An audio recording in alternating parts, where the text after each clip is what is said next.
les terres de glace et de fer, le décor du Nord. Fermez les yeux un instant et imaginez ceci, une terre où le vent mord plus fort que l'acier, où les montagnes s'élèvent comme des géants endormis, et où la mer ne se repose jamais vraiment. C'est la Scandinavie médiévale avant les rois, avant les églises, avant même que les sagas ne soient écrites. Juste des gens, bruts et têtus, essayant de se faire une vie à partir de roches et de gel. Ce n'était pas un endroit doux, mais peut-être que c'est justement pour cela que ceux qui y ont vécu sont devenus si forts, si fiers et si inoubliables. Si vous étiez né là-bas il y a 1000 ans, votre premier souffle aurait probablement eu le goût du sel et de la fumée. L'odeur de la mer mélangée à celle du bois brûlé, c'était le parfum du Nord. Les hivers n'étaient pas seulement froids, ils étaient sans fin. L'obscurité engloutissait les mois. Le soleil disparaissait et les gens se retrouvaient près du feu, racontant des histoires de fantômes et de monstres pour donner un sens à ce silence. Puis l'été explosait, court, brillant et frénétique. Tout le monde travaillait comme si sa vie en dépendait, car c'était bien le cas. La terre elle-même imposait les règles. Des fjords profonds découpaient les côtes comme des blessures. Des forêts épaisses de pins et de bouleaux s'étendaient à perte de vue, cachant loups et esprits. Les rivières gelaient en hiver, se transformant en autoroutes gelées qui reliaient des villages dispersés. Il n'y avait pas de grandes villes ni de palais somptueux, juste des longhouses enfumées et chaleureuses où familles et animaux dormaient sous le même toit. Dehors, le monde était sauvage, et il ne pardonnait pas la faiblesse. Vous voyez, ce n'était pas une terre faite pour le confort, c'était une terre qui exigeait du courage. Les gens n'avaient pas le luxe de rêver à la paix quand chaque saison était une bataille. La nourriture devait être chassée, échangée ou cultivée dans un sol qui coopérait à peine. Mais cette lutte leur a fait quelque chose. Elle a forgé leur cœur comme du fer. Elle leur a appris à endurer, à s'adapter et à croire en des choses plus grandes qu'eux. Et la foi était tout. À ces premiers siècles, les habitants de la Scandinavie ne regardèrent pas juste les étoiles dans le ciel. Ils y voyaient des histoires. Ils imaginaient des êtres puissants marchant parmi eux, façonnant leur destin. Odin, le vagabond. Thor, le tonnerre. Freyja, la protectrice en amour et en guerre. La dureté de leur monde est devenue le cœur battant de leur foi. La nature n'était pas un ennemi. Elle était sacrée, imprévisible et vivante. Mais ne nous y trompons pas. La vie était dure, brutalement. Maladie, famine, tempêtes qui détruisaient aussi bien les navires que les villages. Une seule mauvaise récolte pouvait signifier la mort. Et pourtant, d'une manière ou d'une autre, de cette lutte constante est né quelque chose de beau, la communauté. Les voisins comptaient, les familles comptaient, l'honneur comptait. Quand le monde était aussi froid, la chaleur venait de la loyauté, de la lumière partagée autour du feu, des histoires transmises à travers les générations. Imaginez une nuit d'hiver. La neige presse contre la porte et le vent hurle dehors. À l'intérieur, un vieil homme se penche en avant près du foyer. Sa voix porte à travers la pièce, lente, lourde, régulière. Il raconte des héros, des voyages à travers des mers glacées. Les enfants écoutent les yeux grands ouverts, à moitié dans l'admiration, à moitié dans la peur. Ces histoires n'étaient pour eux pas juste un divertissement, elles étaient une question de survie. Chaque récit était un rappel de ce que signifiait endurer, se battre, appartenir. Et de ces histoires est née une culture fondée sur la mémoire et le mythe. Avant qu'il y ait des rois ou des royaumes, il y avait des conteurs. Avant qu'il y ait des lois écrites, il y avait l'honneur. Ces premiers habitants, les ancêtres des Norvégiens, des Danois et des Suédois, étaient unis non pas par des frontières, mais par leur manière de voir le monde, que la vie était une bataille qui valait la peine d'être livrée, et que la mort n'était qu'un autre genre de voyage. Il est facile de les regarder aujourd'hui et de les voir comme isolés ou primitifs, mais ils ne l'étaient pas. Ils étaient des explorateurs avant même que ce mot ait un sens. Les mêmes mers qui menacèrent de les engloutir les tentaient aussi, de naviguer plus loin, de voir ce qui se cachait au-delà de l'horizon. Cette agitation était déjà là, chuchotant dans leur sang. La terre leur offrait de la résilience, mais la mer leur offrait des rêves. On pourrait dire que le Nord a forgé ses habitants de la même manière qu'un forgeron façonne une lame, lentement, avec chaleur, pression et patience. Chaque épreuve était un coup de marteau, chaque tempête était une étincelle, et au moment où le monde a commencé à changer, quand de nouvelles religions, de nouveaux dirigeants et de nouvelles idées ont commencé à atteindre ces rivages glacés, le Nord était prêt. Prêt à se lever, prêt à se battre, prêt à laisser sa marque dans l'histoire. Mais à ce stade de l'histoire, il n'y avait pas d'empire, pas de saga écrite, pas de grande salle remplie d'or. Juste la survie et l'esprit. Chaque village était son propre petit monde, dirigé par un chef dont le pouvoir ne venait pas des couronnes ou des pièces, mais du respect. Ce sont ces chefs qui pouvaient manier une hache, diriger un navire et raconter une histoire capable de faire suivre des hommes dans la bataille. Le leadership à ces premiers siècles ne se transmettait pas, il se méritait. Et pourtant, sous la rudesse, il y avait de l'art, des sculptures, des chansons et les premiers fils de la poésie. Des gens qui passèrent leur journée à lutter contre le froid ont trouvé le temps de créer de la beauté à partir de cela. Vous pouvez encore la voir, les entrelacements complexes gravés dans le bois, le rythme des anciens vers nordiques qui semblent être la mer elle-même parlant. Ils vivaient près de la mort, mais ils vivaient aussi intensément.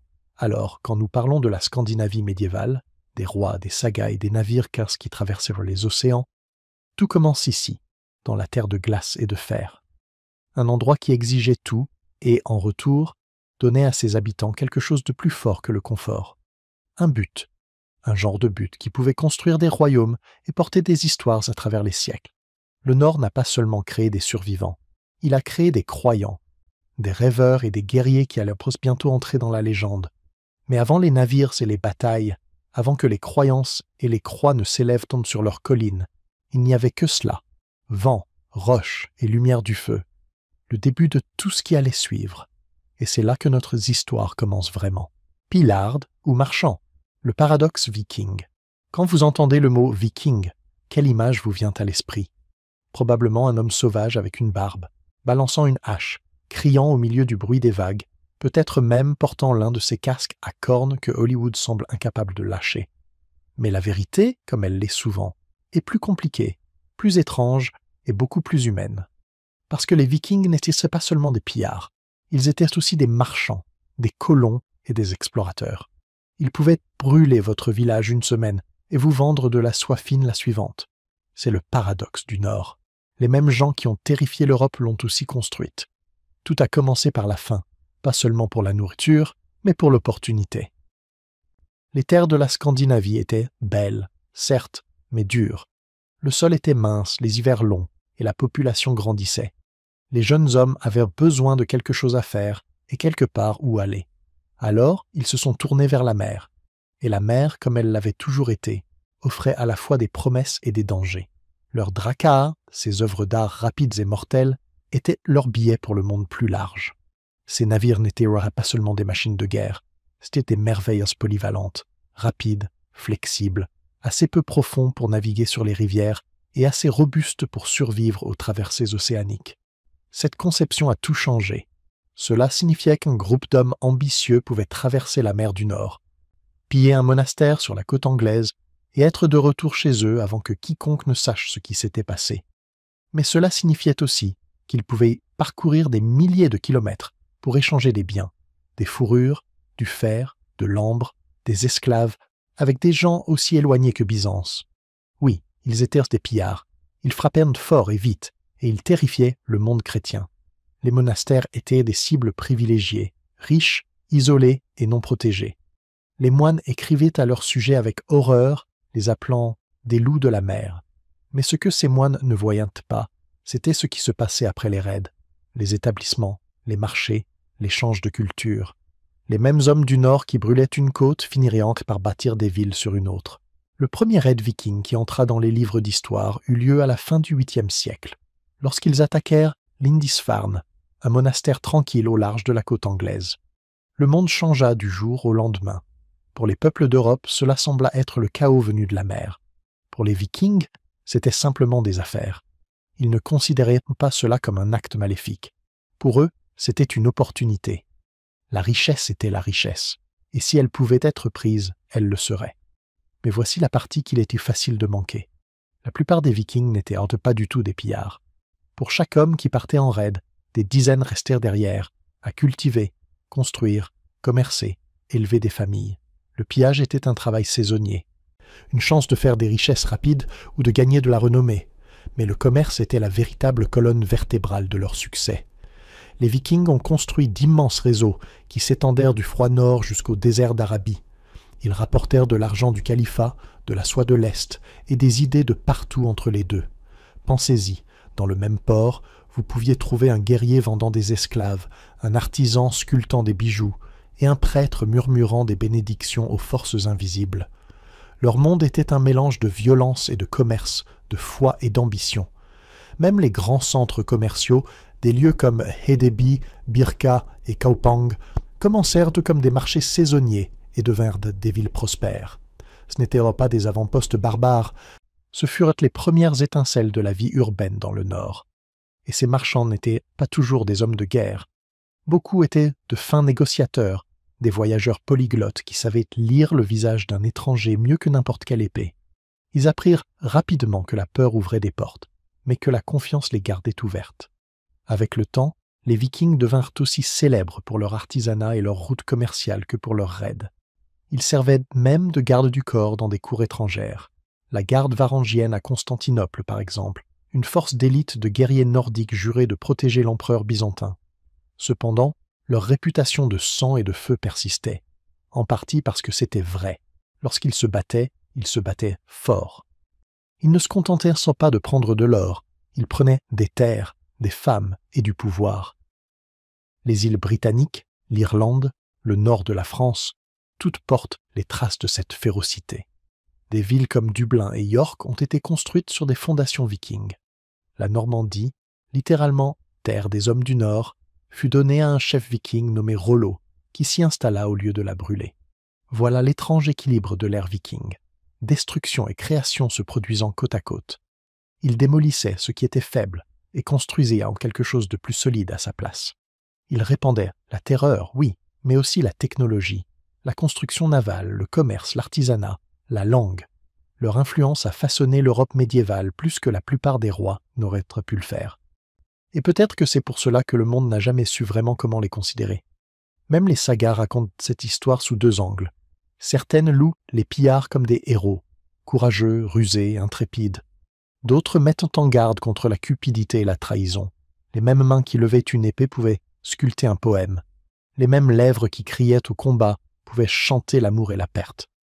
Au cœur de tout cela se trouvait la liberté. Les Vikings ne partirent pas en mer parce qu'on leur en avait donné l'ordre. Ils y allaient parce qu'ils en avaient envie. Ils n'attendaient pas de permission. Qu'ils fassent des raids ou du commerce, ils vivaient avec la même énergie insatiable, cette faim de voir ce qui se trouvait au-delà de l'horizon. Et cela plus que tout est ce qui les a rendus inoubliables. Au moment où l'ère viking commença à s'estomper, à mesure que les rois devenaient plus forts et que le christianisme se répandait dans le nord, le monde qu'ils avaient façonné était à jamais changé. Ils avaient ouvert les mers, connecté des terres lointaines, et laissé derrière eux non seulement des cicatrices, mais aussi des ponts. Alors, étaient-ils des pillards? Absolument. Des marchands? Définitivement. Des explorateurs, poètes, colons, pirates et pionniers, tout en même temps. La vérité, c'est que l'on ne peut pas séparer l'un de l'autre. La violence et la vision venaient du même feu. Voici le paradoxe des Vikings. Un peuple qui a conquis avec des haches et s'est connecté avec des mains ouvertes, qui pouvait détruire un monde et en bâtir un nouveau dans une même vie. L'ascension du Danemark, le pouvoir dans les mers du Sud. Imaginez la carte de la Scandinavie médiévale. Au nord, des montagnes sauvages, des forêts sans fin et des fjords sculptés par la glace. Mais au sud se trouve quelque chose de différent. Des côtes plus douces, des plaines fertiles et une porte vers le monde, la mer Baltique et la mer du Nord. C'est là que le Danemark a émergé, non seulement comme un royaume, mais comme une force qui allait façonner l'Europe du Nord pendant des siècles. Cela n'a pas commencé avec des châteaux ou des couronnes. Cela a commencé avec des îles, disséminées à travers les eaux froides, comme des pierres d'étape entre le nord et le reste du continent. De Jutland à Zeeland, de Funen à Bornholm, ces terres étaient reliées par la mer autant que par la terre. Celui qui régnait sur le Danemark ne régnait pas seulement sur un pays. Il régnait sur le carrefour du commerce, des voyages et du pouvoir. Et au début, il n'y avait pas un seul souverain. Comme le reste de la Scandinavie, le Danemark commença comme un patchwork de tribus et de chefs, chacun gardant son propre bout de terre, ses propres croyances, sa propre fierté. Mais dans ces mers du Sud, Quelque chose commença à changer plus tôt que dans le reste du Nord. Peut-être était-ce le contact avec l'Europe, le commerce constant avec les Francs, les Saxons et les Anglais. Peut-être était-ce la nécessité, trop d'ennemis à proximité, trop de rivaux luttant pour le contrôle. Quelle que soit la raison, les Danois apprirent tôt que l'unité était une force. Au 8e siècle, leur nom était déjà connu, redouté même. Les Danois devinrent l'une des grandes forces de l'ère viking, leurs navires longs, fendant le brouillard et terrorisant les côtes d'Angleterre à la France. Mais ils n'étaient pas seulement des pillards, ils construisaient quelque chose de plus grand. L'un des premiers grands rois danois fut Godfred, ou Gudfred, qui régna au début du IXe siècle. Il fortifia la frontière sud du Danemark avec une immense fortification en terre, appelée le Danevirke, s'étendant sur la base du Jutland. Imaginez cela, des kilomètres de remparts, de fossés et de murs destinés à tenir les Francs à distance. C'était l'une des plus grandes fortifications d'Europe à l'époque. Ce mur n'était pas juste une défense. C'était une déclaration. C'est le Danemark, et vous ne passerez pas. Mais la véritable ascension du Danemark se produisit avec les rois qui suivirent. Gorm le Vieux, Harald à la Bluetooth et leurs descendants, ils transformèrent le Danemark d'un groupe de clans en un véritable royaume. Gorm en fut la fondation, mais c'est son fils Harald qui laissa la plus grande marque. Harald Bluetooth, oui, le nom que votre technologie sans fil emprunta, fut l'homme qui unifia tout le Danemark et le rendit chrétien. Vers l'an 970, Harald éleva une grande pierre runique à Jelling, l'un des centres sacrés du Danemark. La pierre se dresse encore aujourd'hui, gravée de runes qui proclament « Harald le roi fit ce monument pour Gorm son père et tira sa mère. Harald qui gagna tout le Danemark et la Norvège et fit des Danois des chrétiens. » C'est comme un certificat de naissance nationale écrit dans la pierre. La conversion de Harald au christianisme n'était pas seulement une question de foi, c'était une question de pouvoir. La nouvelle religion connectait le Danemark au réseau politique de l'Europe, donnant à ses rois légitimité et alliés. La croix remplaça le marteau, mais l'esprit guerrier resta. Avec les flottes danoises dominant les mers du Sud, le royaume devint la porte entre les anciennes traditions nordiques et le Sud chrétien. Puis vint Sweyn Forkbeard, le fils d'Harald, qui porta l'ambition à un tout autre niveau. Il ne voulait pas seulement du Danemark, il voulait l'Angleterre. À la fin du Xe et au début du XIe siècle, ses armées traversèrent la mer du Nord et balayèrent les terres anglo-saxonnes, brûlant, conquérant et demandant des tribus, le fameux Danegeld. Les victoires de Sweyn furent si complètes qu'à sa mort, il était roi du Danemark et de l'Angleterre. Son fils, Knut le Grand, porta cet héritage encore plus loin. Knut n'était pas seulement un conquérant, c'était un souverain qui comprenait l'équilibre. Il unit 3 royaumes, le Danemark, l'Angleterre et la Norvège, sous une même couronne, créant ce que les historiens appellent maintenant l'Empire de la mer du Nord. Imaginez cela, une seule puissance scandinave s'étendant à travers les eaux froides, ses navires contrôlant chaque route commerciale, son influence touchant chaque rivage. Pendant un court moment, les rois danois régnèrent sur l'un des empires les plus puissants d'Europe. Mais les empires bâtis sur les vagues ne durent que rarement. Après la mort de Knut, le grand royaume de la mer du Nord commença à s'effondrer.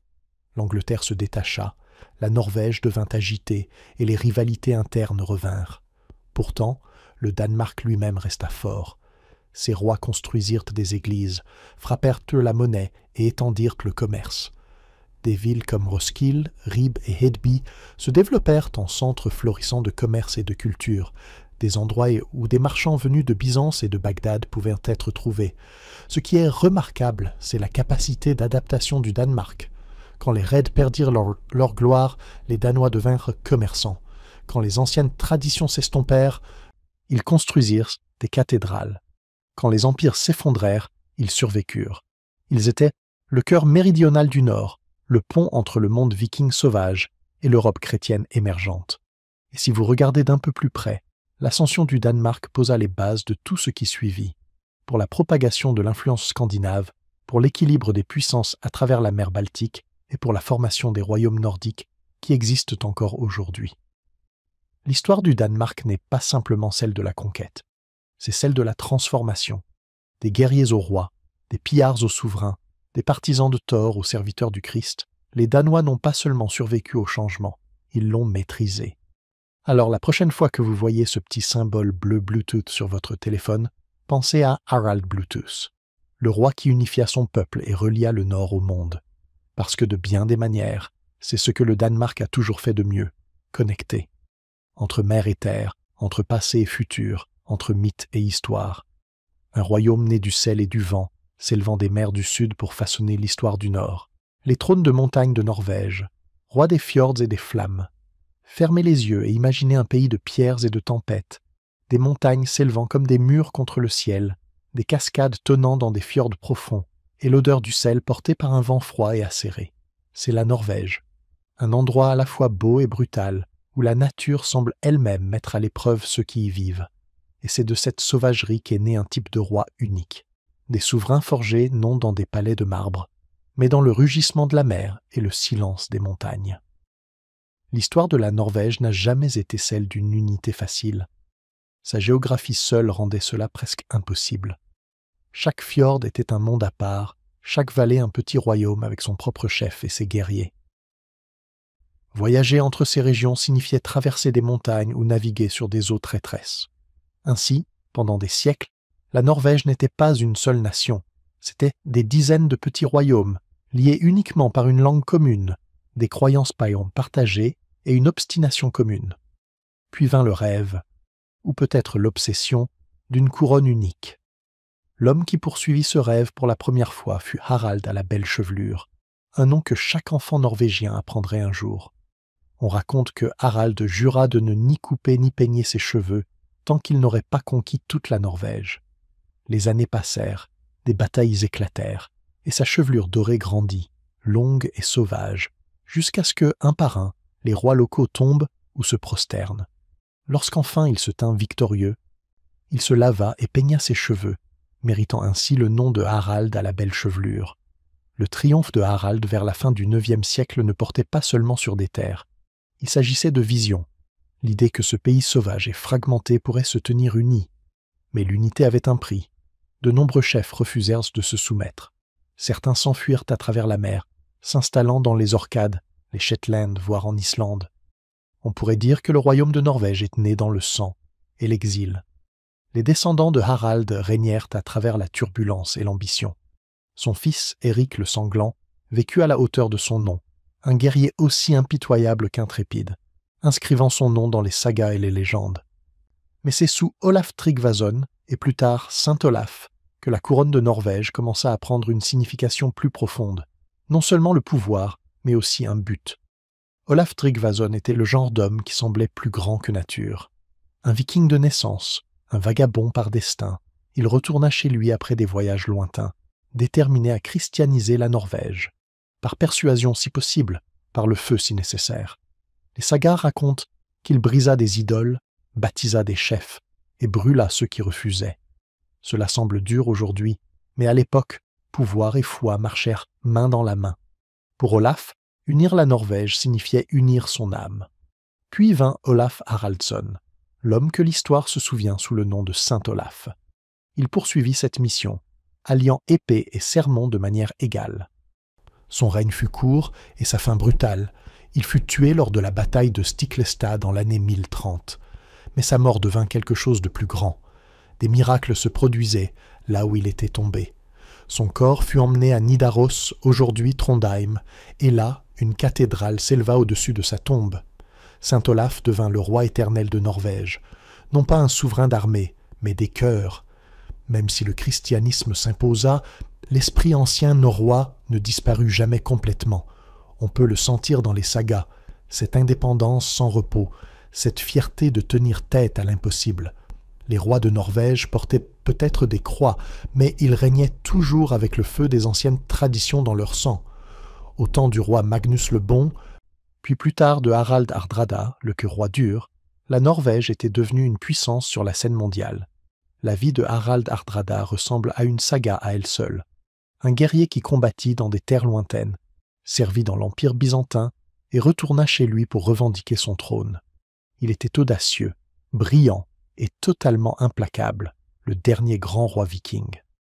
Sa mort en l'année 1066, lors de la bataille de Stamford Bridge en Angleterre, marqua non seulement la fin de sa vie, mais la fin de l'ère viking elle-même.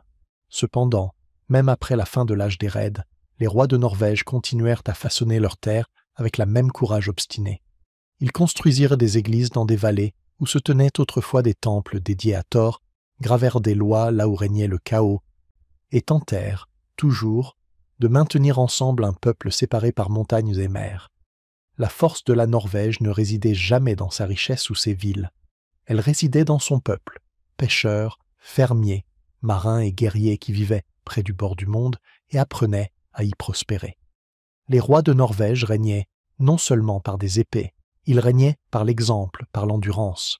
Être roi des fjords signifiait comprendre que le pouvoir était aussi fragile qu'une pagaie dans une tempête, que la nature, et non l'homme, était le véritable maître ici.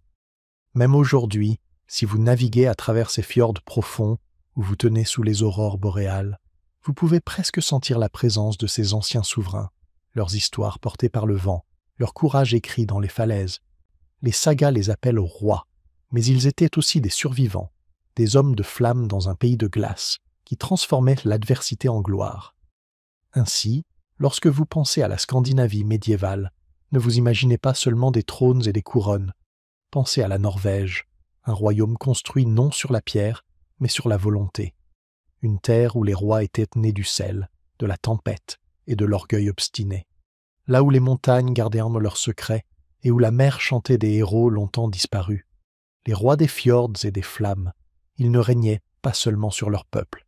Ils régnaient sur l'esprit indomptable du Nord lui-même, la frontière baltique, des croisades dans le froid. Imagine la côte baltique au début du Moyen-Âge, des forêts épaisses descendant jusqu'aux rivières glacées, des marécages engloutissant les imprudents et de petites forteresses en bois perchées sur des rivages rocailleux.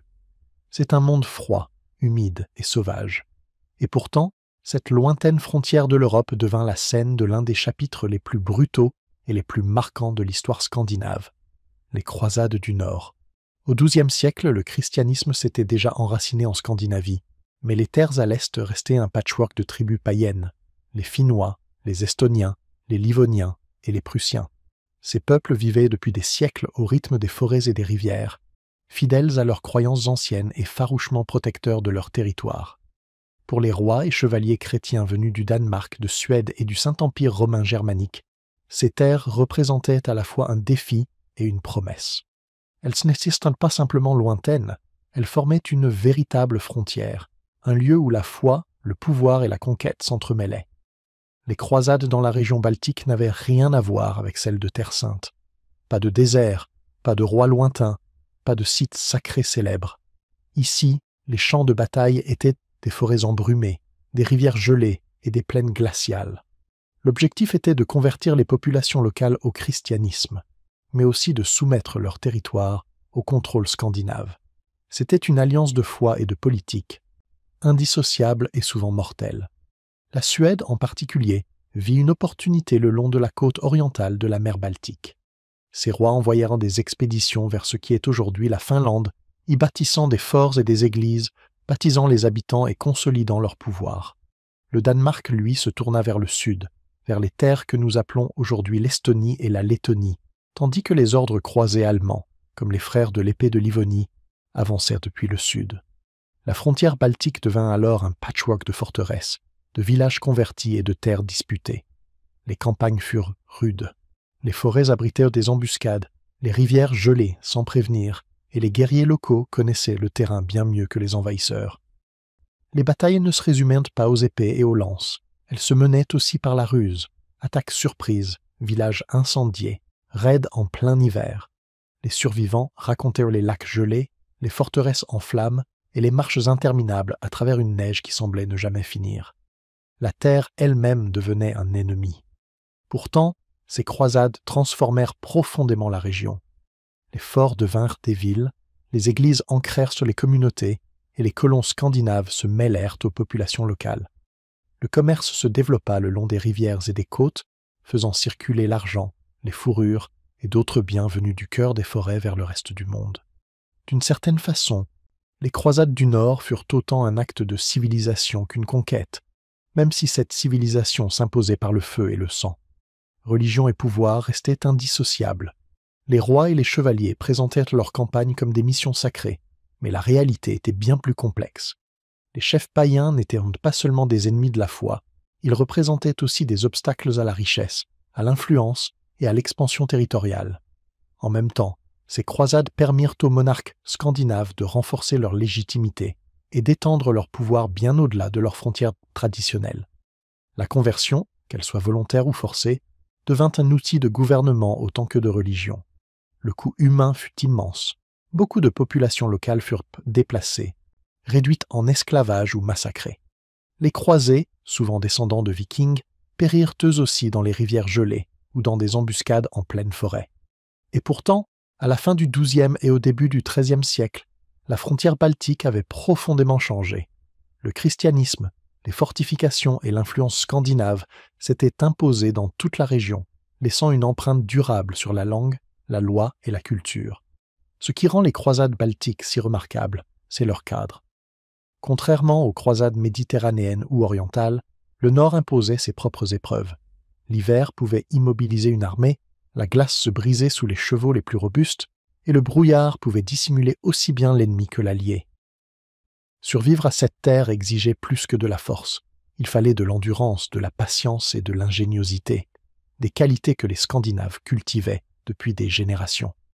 La frontière baltique devint un point de rencontre entre plusieurs mondes, païens et chrétiens, forêts et mers, tribus locales et rois conquérants. Ce fut une époque brutale, complexe et décisive. Les forts devinrent des villes, les anciennes croyances cédèrent toute la place à la croix, et l'influence du Nord s'étendit au-delà des eaux glacées et des forêts profondes. Alors, quand on pense à la Scandinavie médiévale, il faut se souvenir de la frontière baltique. Ce n'était pas qu'une ligne sur une carte, c'était un terrain d'épreuve pour la foi, le pouvoir et la survie.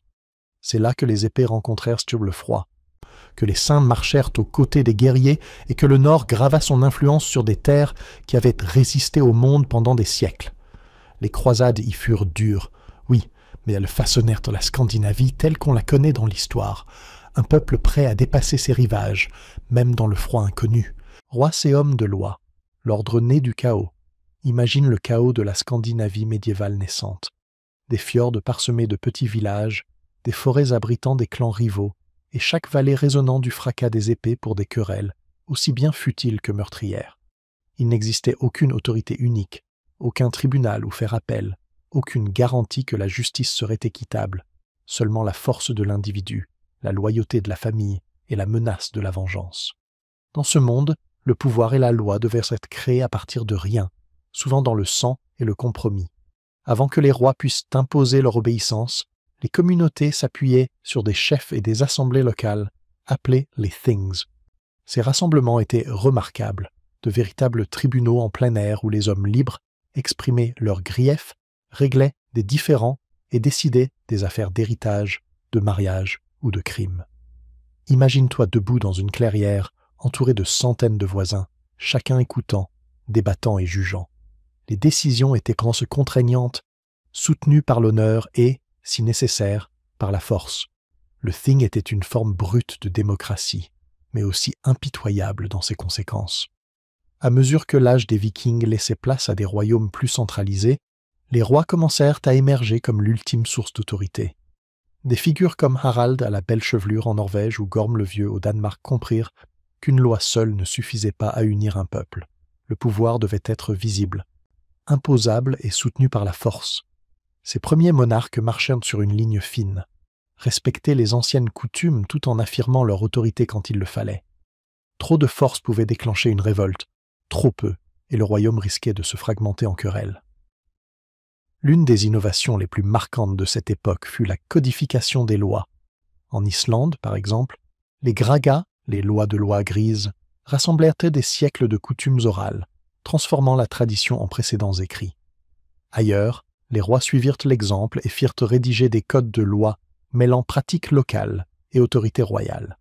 Ces lois couvraient tout, du vol au meurtre, en passant par les litiges de propriété, et réglaient même la conduite en temps de guerre. C'était une façon de canaliser le chaos de la vie quotidienne en quelque chose de prévisible, une première tentative d'instaurer l'ordre dans un monde dominé par l'imprévisibilité. Les rois n'agissaient pas seuls. Des hommes de loi, des shérifs et des juges locaux appliquaient les décrets royaux, collectaient les impôts et maintenaient la paix. En Norvège, ces officiers, appelés lagmen, étaient chargés à la fois d'interpréter la loi et de veiller à ce que la justice soit rendue.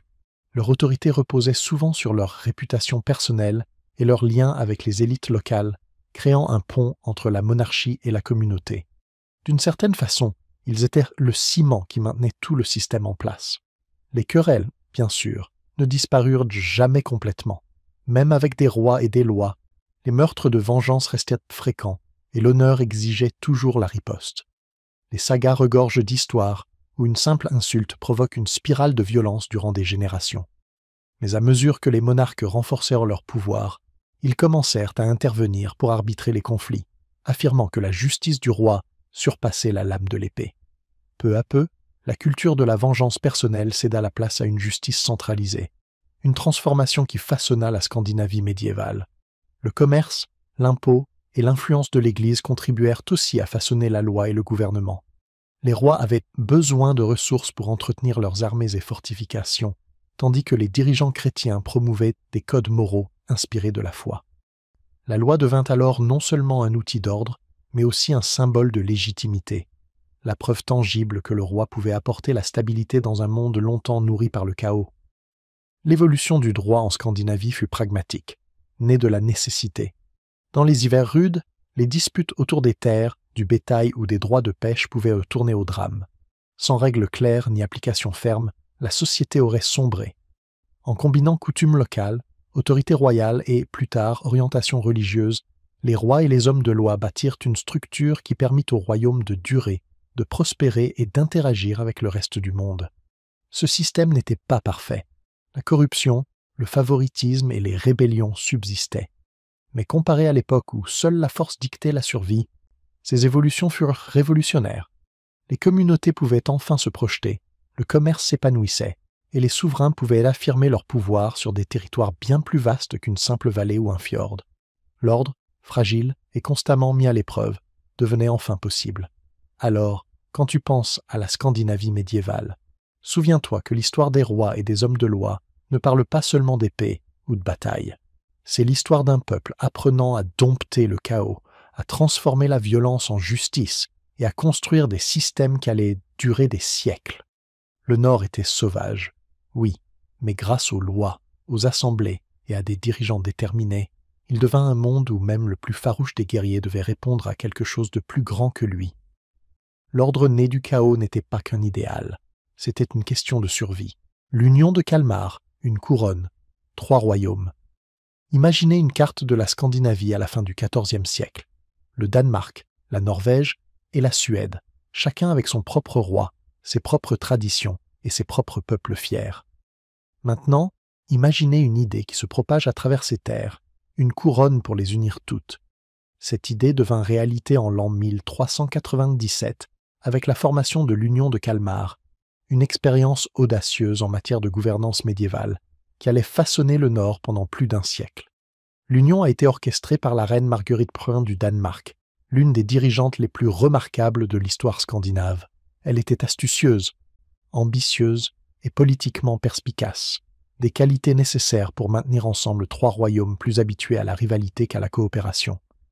Marguerite réussit à obtenir les couronnes du Danemark et de la Norvège, puis à persuader la Suède d'accepter sa domination, utilisant une combinaison de diplomatie, de négociation et d'alliances stratégiques. L'Union de Kalmar n'était pas née uniquement de la conquête, c'était une leçon magistrale de stratégie politique. Cependant, l'union était loin d'être simple.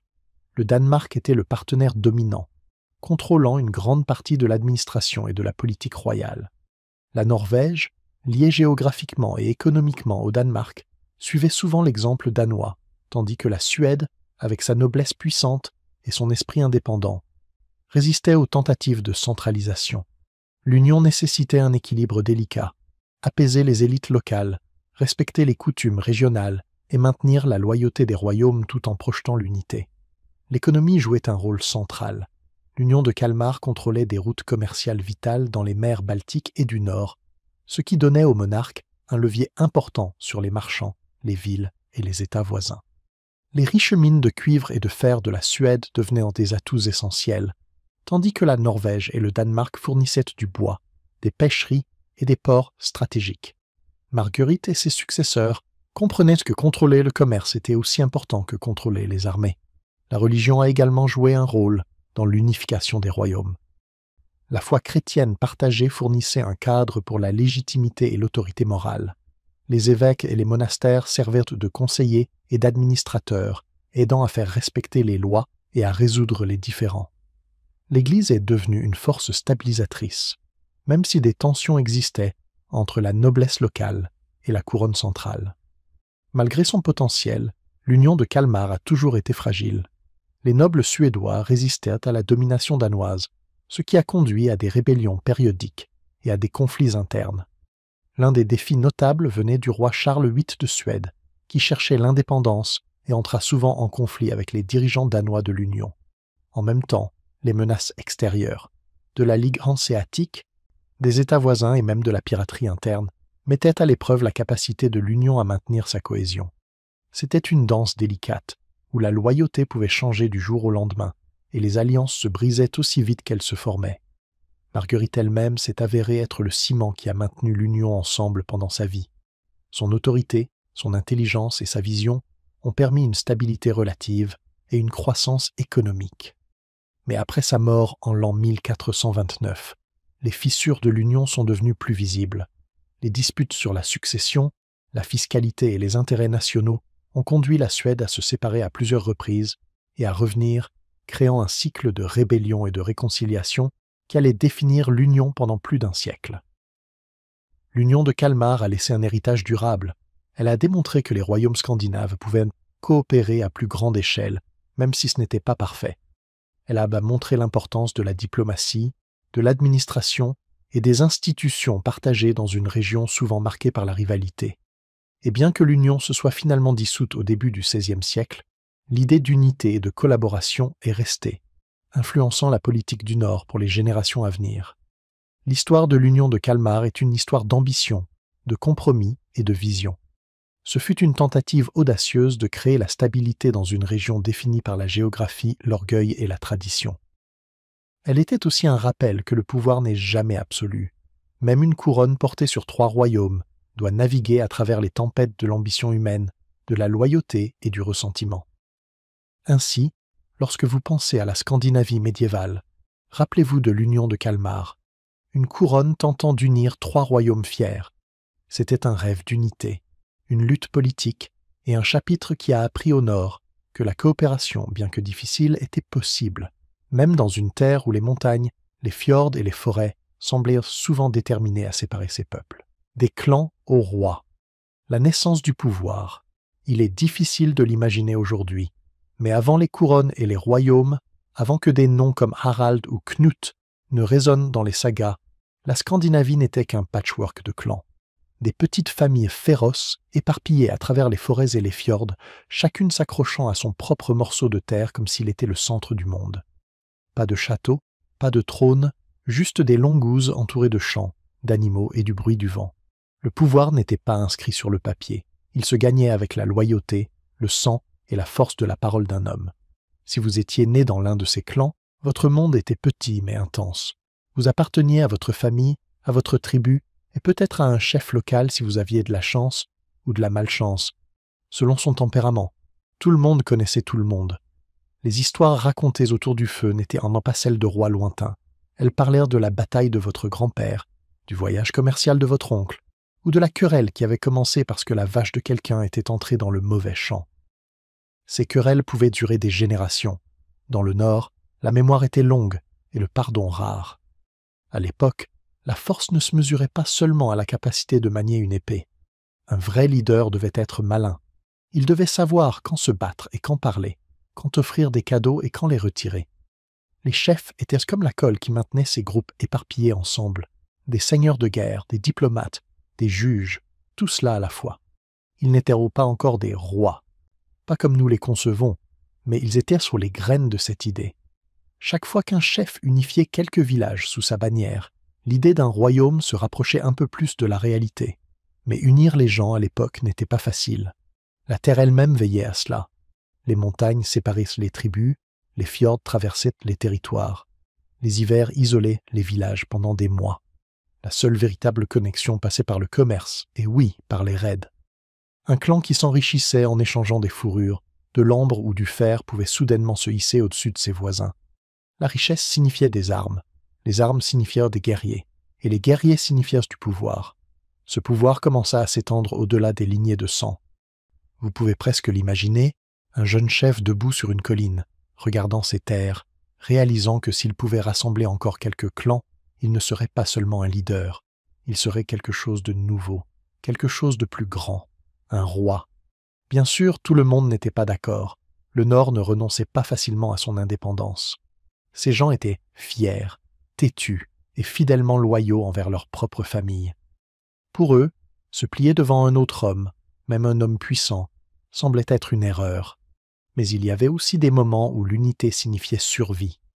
Lorsque des menaces extérieures arrivaient, comme des pillards venus de l'autre côté de la mer ou des tribus rivales affamées de terre, l'idée d'un leader fort devenait soudainement logique. Ce n'était plus une question de fierté, c'était une question de protection. Peu à peu, l'ancien système commença à changer. Les leaders commencèrent à revendiquer des territoires plus vastes, non seulement pour leur famille, mais pour des régions entières. Certains chefs formèrent des alliances par le mariage, d'autres par la conquête. Les lignées commencèrent à avoir de l'importance. Les histoires changèrent aussi.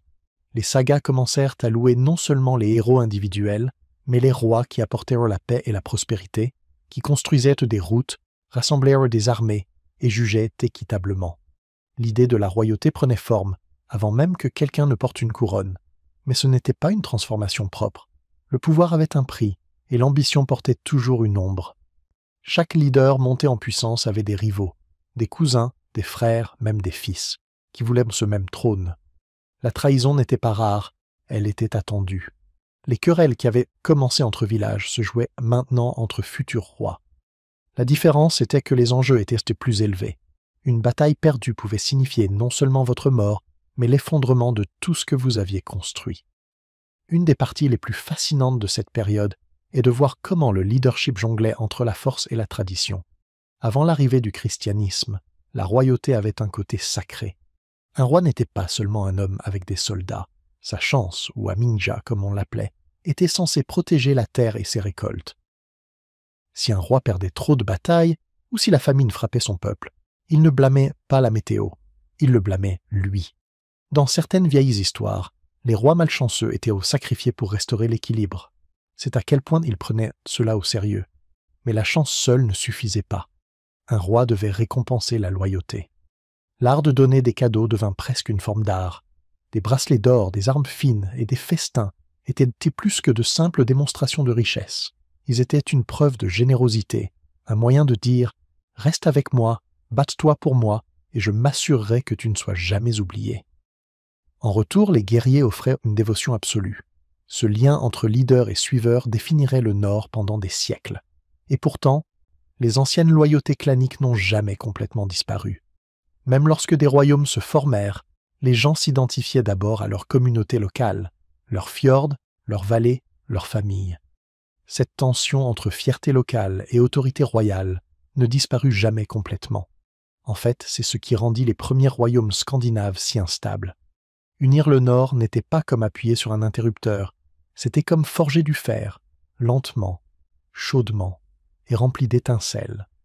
Quand des figures comme Harald, à la belle chevelure en Norvège, ou Gorm le Vieux au Danemark commencèrent à émerger, les bases étaient déjà là. Les clans en avaient assez des querelles sans fin.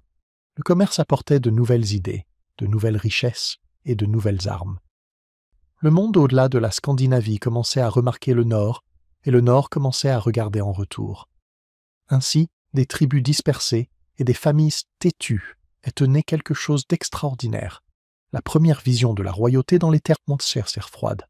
Pas parce que quelqu'un avait décidé de bâtir un empire, mais parce que les gens avaient constamment besoin d'ordre dans un monde toujours à la lisière du chaos. Voici la véritable histoire de la manière dont le Nord a commencé à couronner ses dirigeants, non dans des salles de marbre ou des cérémonies dorées, mais dans des champs boueux, des longouzes enfumées et des serments de sang prêtés sous le soleil de minuit. Et bientôt, ces nouveaux rois allaient faire quelque chose de remarquable. Ils allaient prendre la même énergie agitée qui avait autrefois alimenté les guerres de clans et la tourner vers l'extérieur, à travers les mers. Mais c'est une autre histoire, une que nous raconterons bientôt. Les enfants d'Odin, les racines païennes du Nord.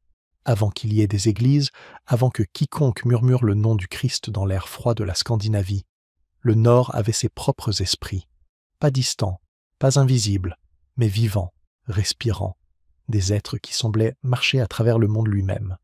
Les gens ne regardaient pas des statues de marbre ou des livres sacrés. Leur foi était dans le vent, le feu, le tonnerre et la mer. Ils se surnommaient les enfants d'Odin, et ils croyaient que ces forces les surveillaient toujours, parfois pour les aider, parfois pour les tester, mais jamais loin. Imaginez-vous debout sur un rivage rocheux il y a 1000 ans, la mer rugissant comme une bête en colère. Vous sentiriez l'écume sur votre visage, le ciel s'assombrissant avec des nuages qui semblaient vivants.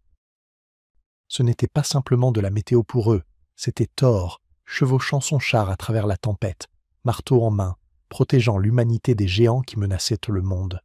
Chaque coup de tonnerre était sa voix, chaque éclair son coup. La religion dans le Nord n'était pas quelque chose que l'on pratiquait une fois par semaine. Elle était partout. Les esprits étaient tissés dans le tissu de la vie quotidienne, dans la naissance, la mort, la guerre et la récolte. Lorsqu'un pêcheur poussait son bateau dans des eaux dangereuses, il murmurait une prière à Njord, maître de la mer. Lorsqu'un fermier semait ses champs, il demandait à Frère de bénir la terre. Et lorsque des guerriers se préparaient pour la bataille, ils se tournaient vers Odin, pas seulement pour la victoire, mais pour la sagesse et le courage. Parce qu'Odin n'était pas simple, il était complexe, comme les gens qui l'honoraient. Ils disaient qu'Odin s'était suspendu à l'arbre du monde, Yggdrasil, pendant 9 longues nuits, blessé, seul, cherchant la connaissance. Il s'était sacrifié à lui-même, juste pour apprendre les secrets des runes. Cette histoire disait quelque chose de puissant aux gens. La sagesse venait à travers la souffrance. La connaissance avait un prix, et ceux qui la cherchèrent devaient être assez courageux pour le payer. Cette idée résonne encore aujourd'hui dans le Nord, la croyance que l'endurance, même à travers la douleur, est une forme de force. Leur monde n'était pas divisé entre le bien et le mal comme le verraient plus tard les religions. Les esprits pouvaient y être généreux, mais aussi cruels. Même le puissant Thor perdait parfois. Même Odin était destiné à mourir. Ce sens du destin, de tout étant connecté, inévitable, allait profondément. Il l'appelait Weird ou Uerd, le fil du destin tissé par les Norns, 3 femmes mystérieuses qui vivaient sous l'arbre du monde. Chaque personne, du roi à l'esclave, avait un fil dans ce tissu. On pouvait le tordre un peu, peut-être l'étirer, mais jamais y échapper. Et cette croyance façonnait leur manière de vivre.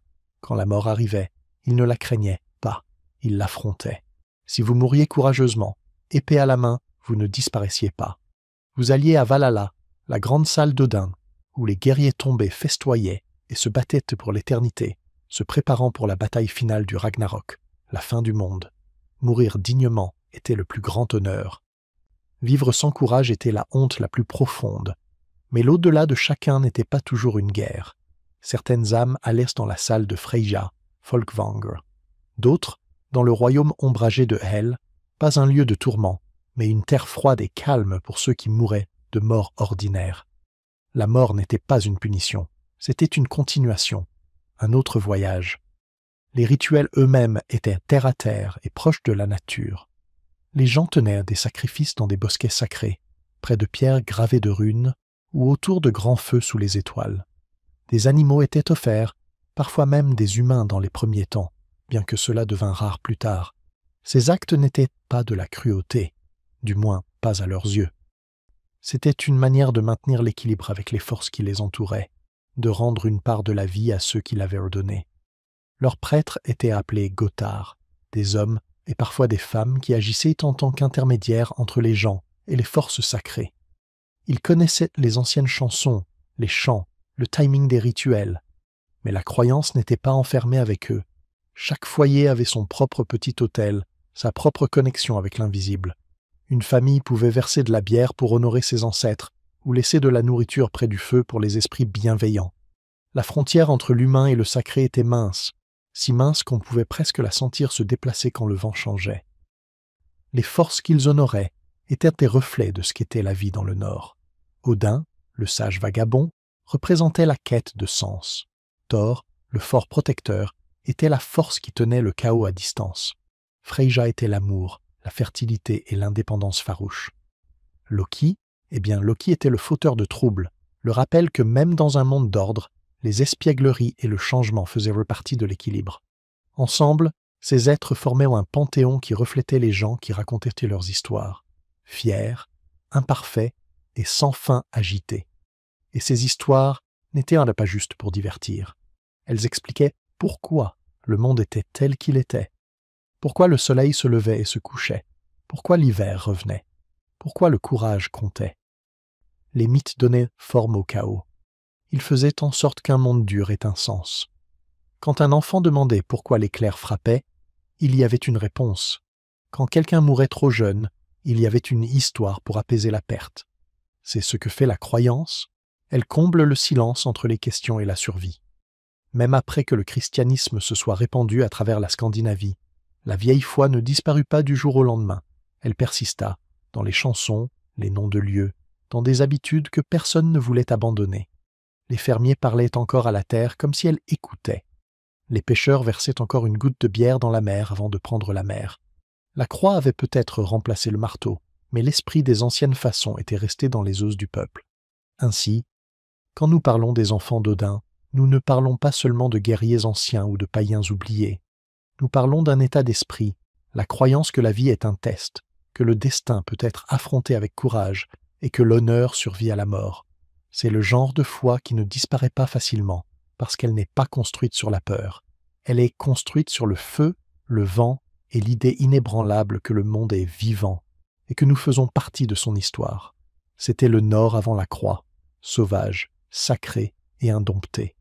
Un monde où les humains et les esprits partageaient le même souffle froid, et chaque tempête portait un murmure des anciens. À travers les mers du Nord, expansion et découverte. Fermez les yeux un instant et imaginez le bruit d'un navire en bois qui grince en traversant les eaux glacées. Le vent hurle, la mer éclabousse de sel votre visage, et devant vous, seulement du brouillard et du mystère. C'est ainsi que cela devait être pour ces hommes du Nord, partant en mer vers l'inconnu, n'ayant pour guide que leurs instincts et les étoiles. Ce qui a commencé comme une petite vague depuis les fjords de Scandinavie est devenu un flot qui a traversé le monde. Quand on pense aux Vikings, on les imagine souvent en train de piller, brûlant des villages, volant des trésors, criant des chants de guerre. Et oui, cela s'est produit. Mais il y a un autre côté à cette histoire, un côté plus calme, plus ambitieux. Ce sont des explorateurs, des colons, des marchands et des rêveurs, allant plus loin que ce que quiconque n'aurait cru possible à l'époque. Les Vikings ne voyaient pas la mer comme une frontière. Pour eux, c'était une autoroute, un chemin sans fin reliant des terres et des peuples. Leurs navires, longs et étroits, n'étaient pas seulement des instruments de guerre, ils étaient des chefs-d'œuvre d'ingénierie. Assez légers pour être transportés par terre, assez solides pour traverser l'océan ouvert. Grâce à ces vaisseaux élancés à tête de dragon, ils ont atteint des lieux que peu auraient osé imaginer. Des rives verdoyantes de l'Irlande, au bord glacé du Groenland, jusqu'au Vinland, que nous appelons aujourd'hui l'Amérique du Nord. Et voici quelque chose de fascinant. Ils n'avaient pas de cartes comme nous les connaissons, pas de boussole, pas de carte marine. À la place, ils lisaient le monde lui-même. Ils observaient le vol des oiseaux, la couleur de l'eau, la direction du vent. Ils étudiaient les étoiles, mémorisaient la sensation des courants et se fiaient aux instincts transmis de génération en génération. Pour eux, la navigation était à la fois une science et de la poésie, une danse entre l'homme et la nature. Mais pourquoi sont-ils partis ? Qu'est-ce qui les a poussés à risquer leur vie et à naviguer au-delà de l'horizon ? Certains disent que c'était la cupidité, la promesse d'argent, de terres et de gloire. D'autres disent donc que c'était la survie, un besoin de sol plus fertile, de plus d'opportunités, plus d'espace pour grandir. Et peut-être que les deux sont vrais. Le climat rigoureux du Nord ne facilitait pas la vie. Les hivers étaient longs, la terre rocheuse, et les récoltes maigres. Si vous étiez un jeune Norvégien, l'aventure était peut-être votre seul moyen de prospérer. Et ainsi, ils se sont répandus. À l'est, ils ont navigué sur les rivières profondes vers ce que nous appelons aujourd'hui la Russie, échangeant fourrure et ambre avec l'Empire byzantin. À l'ouest, ils ont traversé la mer du Nord, établissant des colonies dans les Shetland, les Orcades, l'Islande et au-delà. Partout où ils sont allés, ils ont laissé leur empreinte, dans les noms de lieux, dans la langue, dans la légende. Il est facile d'oublier à quel point cela était audacieux. Réfléchissez un instant. Pas de radio, pas de navire de sauvetage, aucune garantie. Vous partez, et pendant des semaines, vous ne voyez que des cieux gris et des vagues qui roulent. Chaque tempête pourrait être la dernière. Pourtant, il continuait. Il y a une forme de courage dans cela, ou peut-être de la folie, mais c'est ce genre de courage qui façonne l'histoire. L'Islande est devenue l'un de leurs plus grands accomplissements. Une société construite presque de zéro, avec des lois, des poètes et un profond sens de l'indépendance. De là, les plus audacieux sont allés encore plus loin jusqu'au Groenland. Pouvez-vous imaginer cela? S'installer dans un endroit où la terre était plus de glace que de terre, où les hivers semblaient sans fin. Mais ils l'ont fait.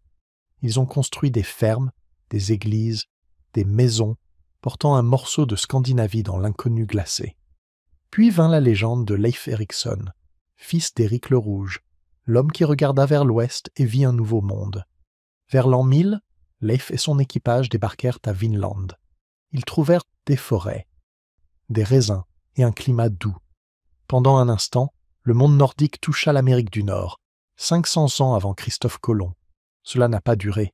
La distance était trop grande, les peuples autochtones trop forts et les liens avec la maison trop fragiles. Mais ils y sont arrivés. Le rêve de la découverte brillait encore, même si la colonie s'est éteinte. Il est facile de romancer tout cela, d'imaginer des hommes sans peur avec des casques à cornes criant sur les vagues. Mais la vérité est plus humaine, plus fragile. Beaucoup ne sont jamais revenus. Beaucoup sont morts perdus en mer. Pourtant, leurs voyages ont redéfini les cartes, les économies et les mythes. Ils ont ouvert des routes commerciales qui ont connecté l'Europe aux coins les plus éloignés du monde connu. À la fin de leur époque, les Vikings avaient accompli quelque chose d'incroyable. Ils étaient passés de pillards à colons, de guerriers à bâtisseurs, de pirates à pionniers. Les mêmes mers qui portaient autrefois leurs vaisseaux de guerre portaient maintenant les marchandises et les histoires de leurs descendants. Les vents du Nord, autrefois symboles de danger, sont devenus des voies de connexion. Alors, quand on parle de la Scandinavie médiévale, quand on parle de rois, de sagas et des mers du Nord, rappelez-vous que tout a commencé avec un navire à l'horizon et une poignée d'âmes assez courageuses pour poursuivre ce qui se trouvait au-delà.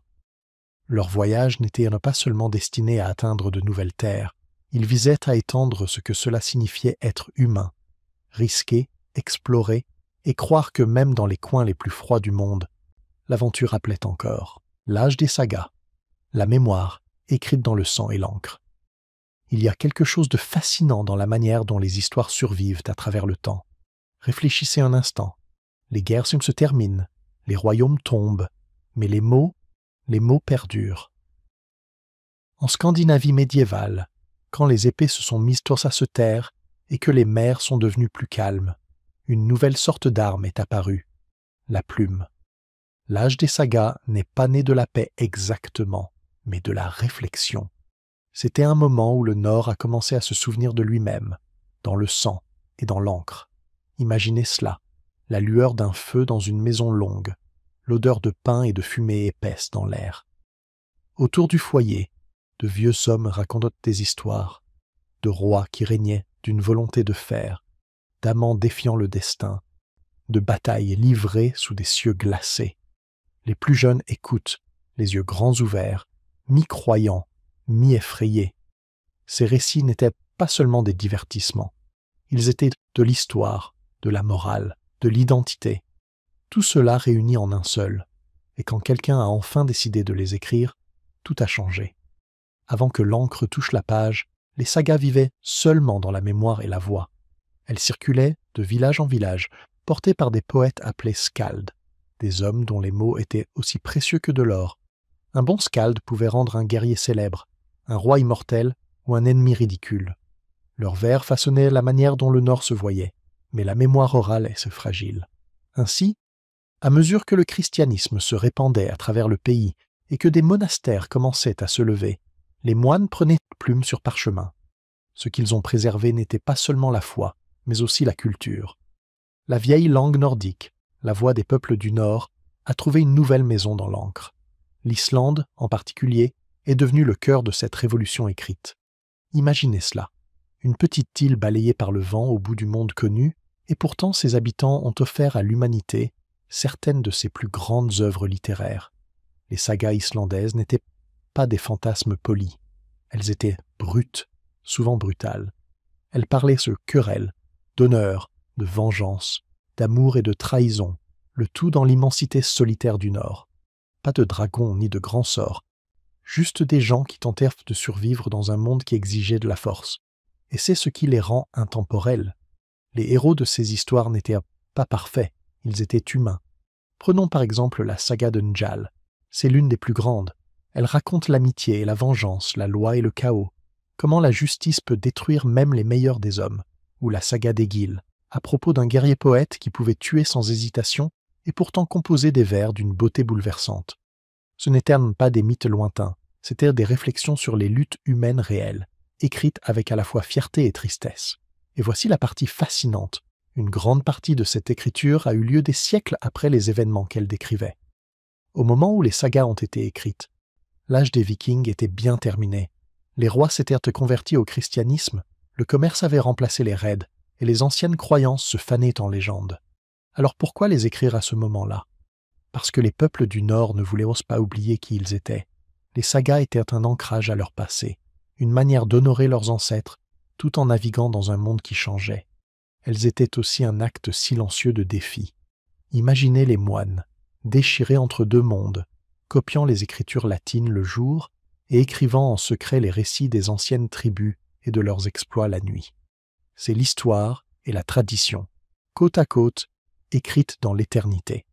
Mais toutes les sagas ne parlaient pas de guerriers.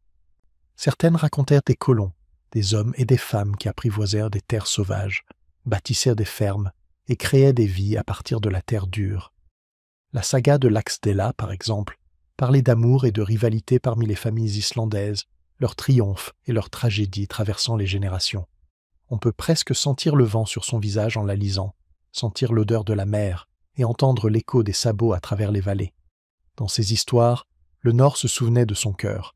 Elle portait sagesse, avertissement et fierté, enseignant que l'honneur était sacré, mais que la vengeance pouvait empoisonner l'âme.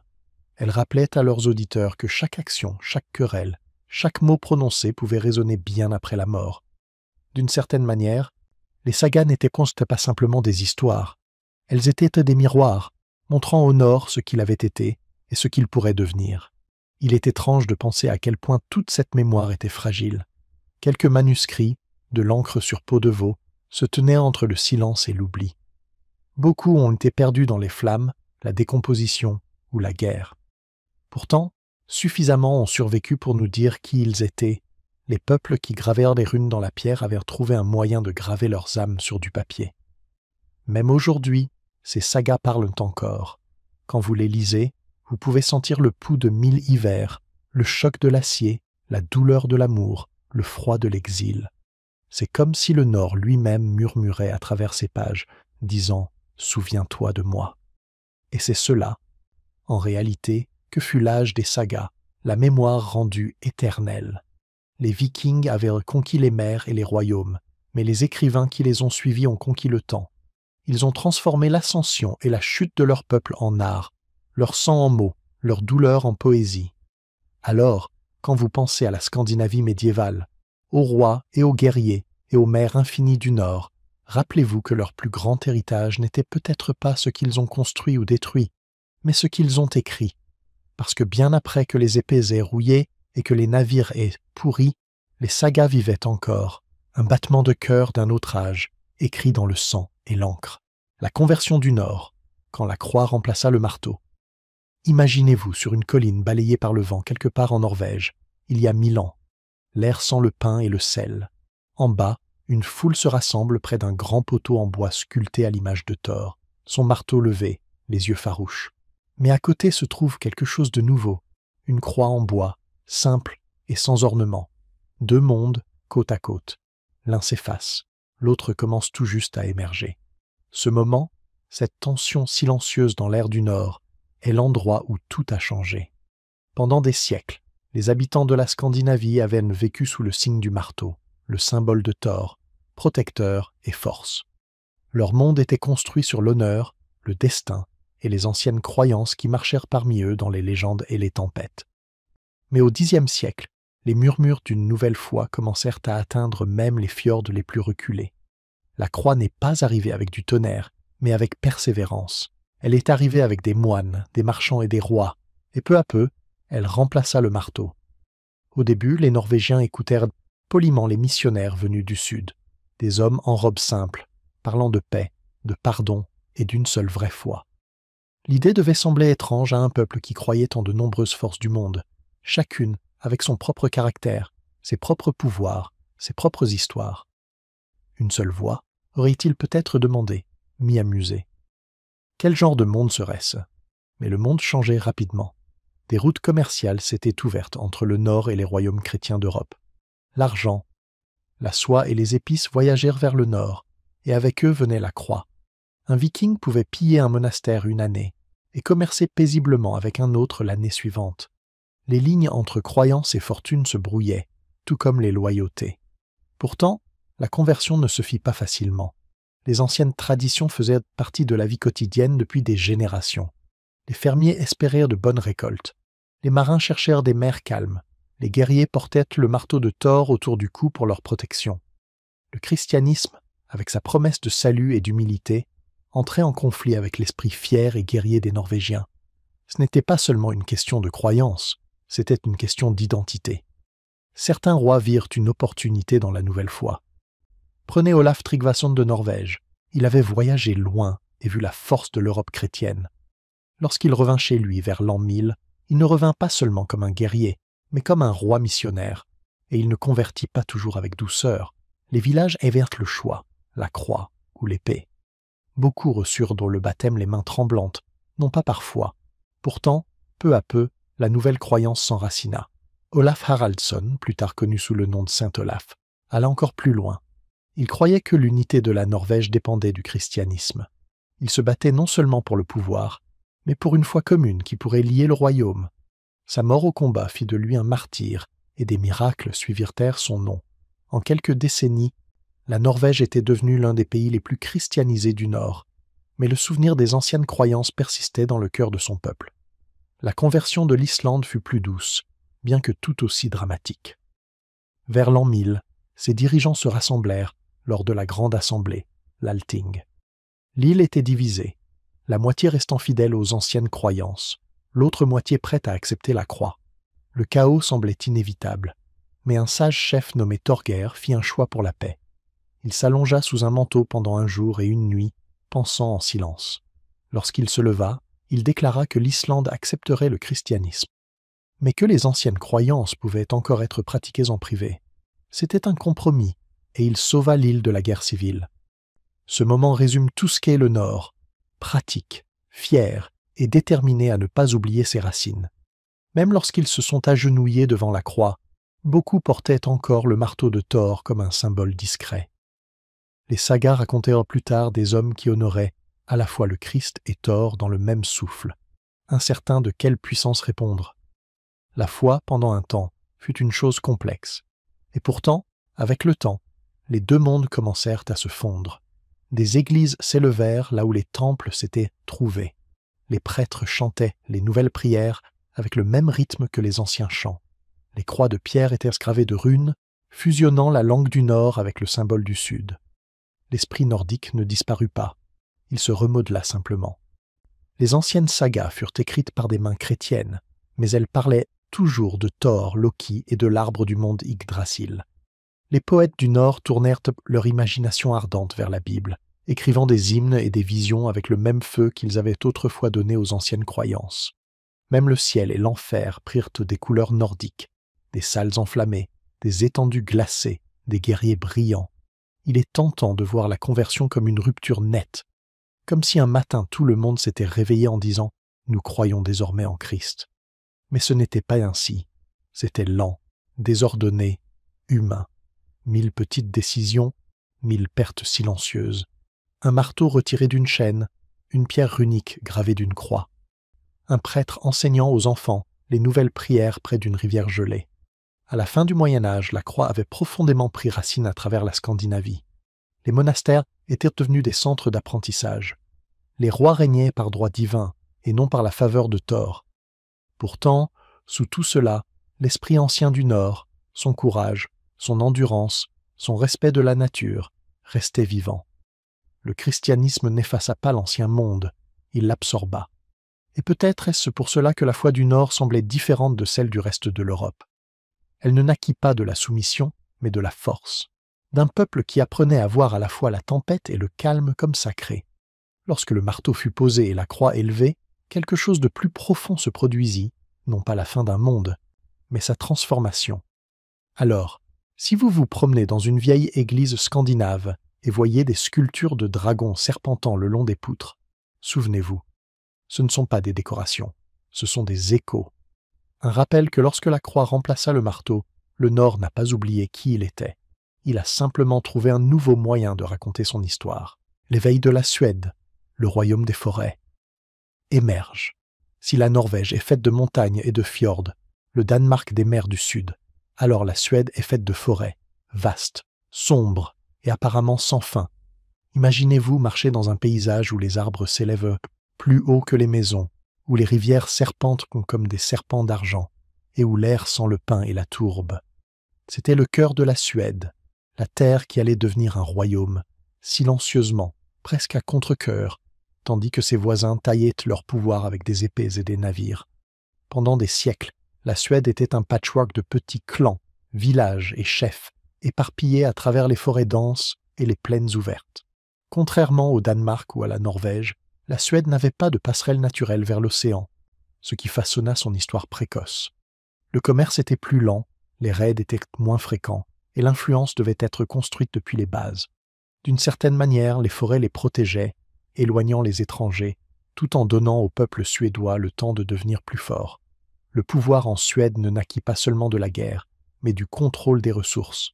Le fer, les fourrures et l'ambre étaient le sang vital de la région.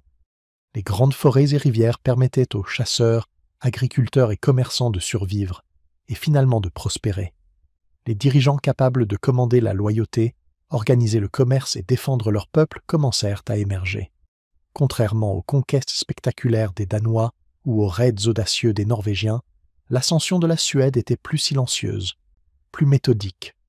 Pourtant, la Suède produisit des guerriers, et lorsque l'occasion se présenta, ils la saisirent. Les sagas nordiques parlent des hommes de Svealand, le cœur de la Suède, s'aventurant au sud pour piller ou commercer. Et au IXe et Xe siècle, les chefs suédois naviguaient vers l'est, non vers l'ouest comme la plupart des Vikings, suivant les rivières jusqu'à ce que nous appelons maintenant la Russie.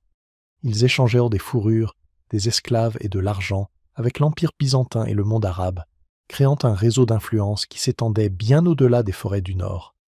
Un des rois suédois les plus notables de cette époque fut Éric le Victorieux, dont le nom évoque à la fois pouvoir et légende. Vers la fin du Xe siècle, il régna sur de larges parties de Svealand et de Götaland, unifiant de vastes portions du royaume des forêts. Il étendit son influence par des alliances, des mariages et des batailles, posant les bases d'une monarchie centralisée qui perdurerait, malgré les défis de la géographie et des clans rivaux. La christianisation de la Suède fut plus lente que celle du Danemark ou de la Norvège, mais elle arriva finalement avec force. Des missionnaires pénétrèrent dans les villages de l'intérieur, et au XIe siècle, des rois comme Olof Skotkonung, littéralement le roi des impôts, furent ainsi baptisés. Il devint le premier roi chrétien de Suède, reliant le royaume des forêts au monde chrétien plus large de l'Europe. Et pourtant, comme dans d'autres parties du Nord, les pratiques païennes persistèrent. Des sacrifices, des festivals saisonniers et la vénération des anciennes traditions continuèrent discrètement aux côtés des églises et des croix. L'ascension de la Suède fut aussi façonnée par sa géographie de manière surprenante. Les profondes forêts offraient une protection contre l'invasion, mais aussi une isolation. Les routes commerciales suivaient les rivières, non les routes. Les villes étaient plus petites, et les rois comptaient davantage sur la négociation et la loyauté que sur la force brute. Cela donna aux dirigeants suédois un ensemble de compétences uniques. Patience, stratégie et diplomatie devinrent aussi importants que les épées et les boucliers. Au XIIe siècle, la Suède avait commencé à consolider son pouvoir, établissant de plus grandes villes et des centres administratifs.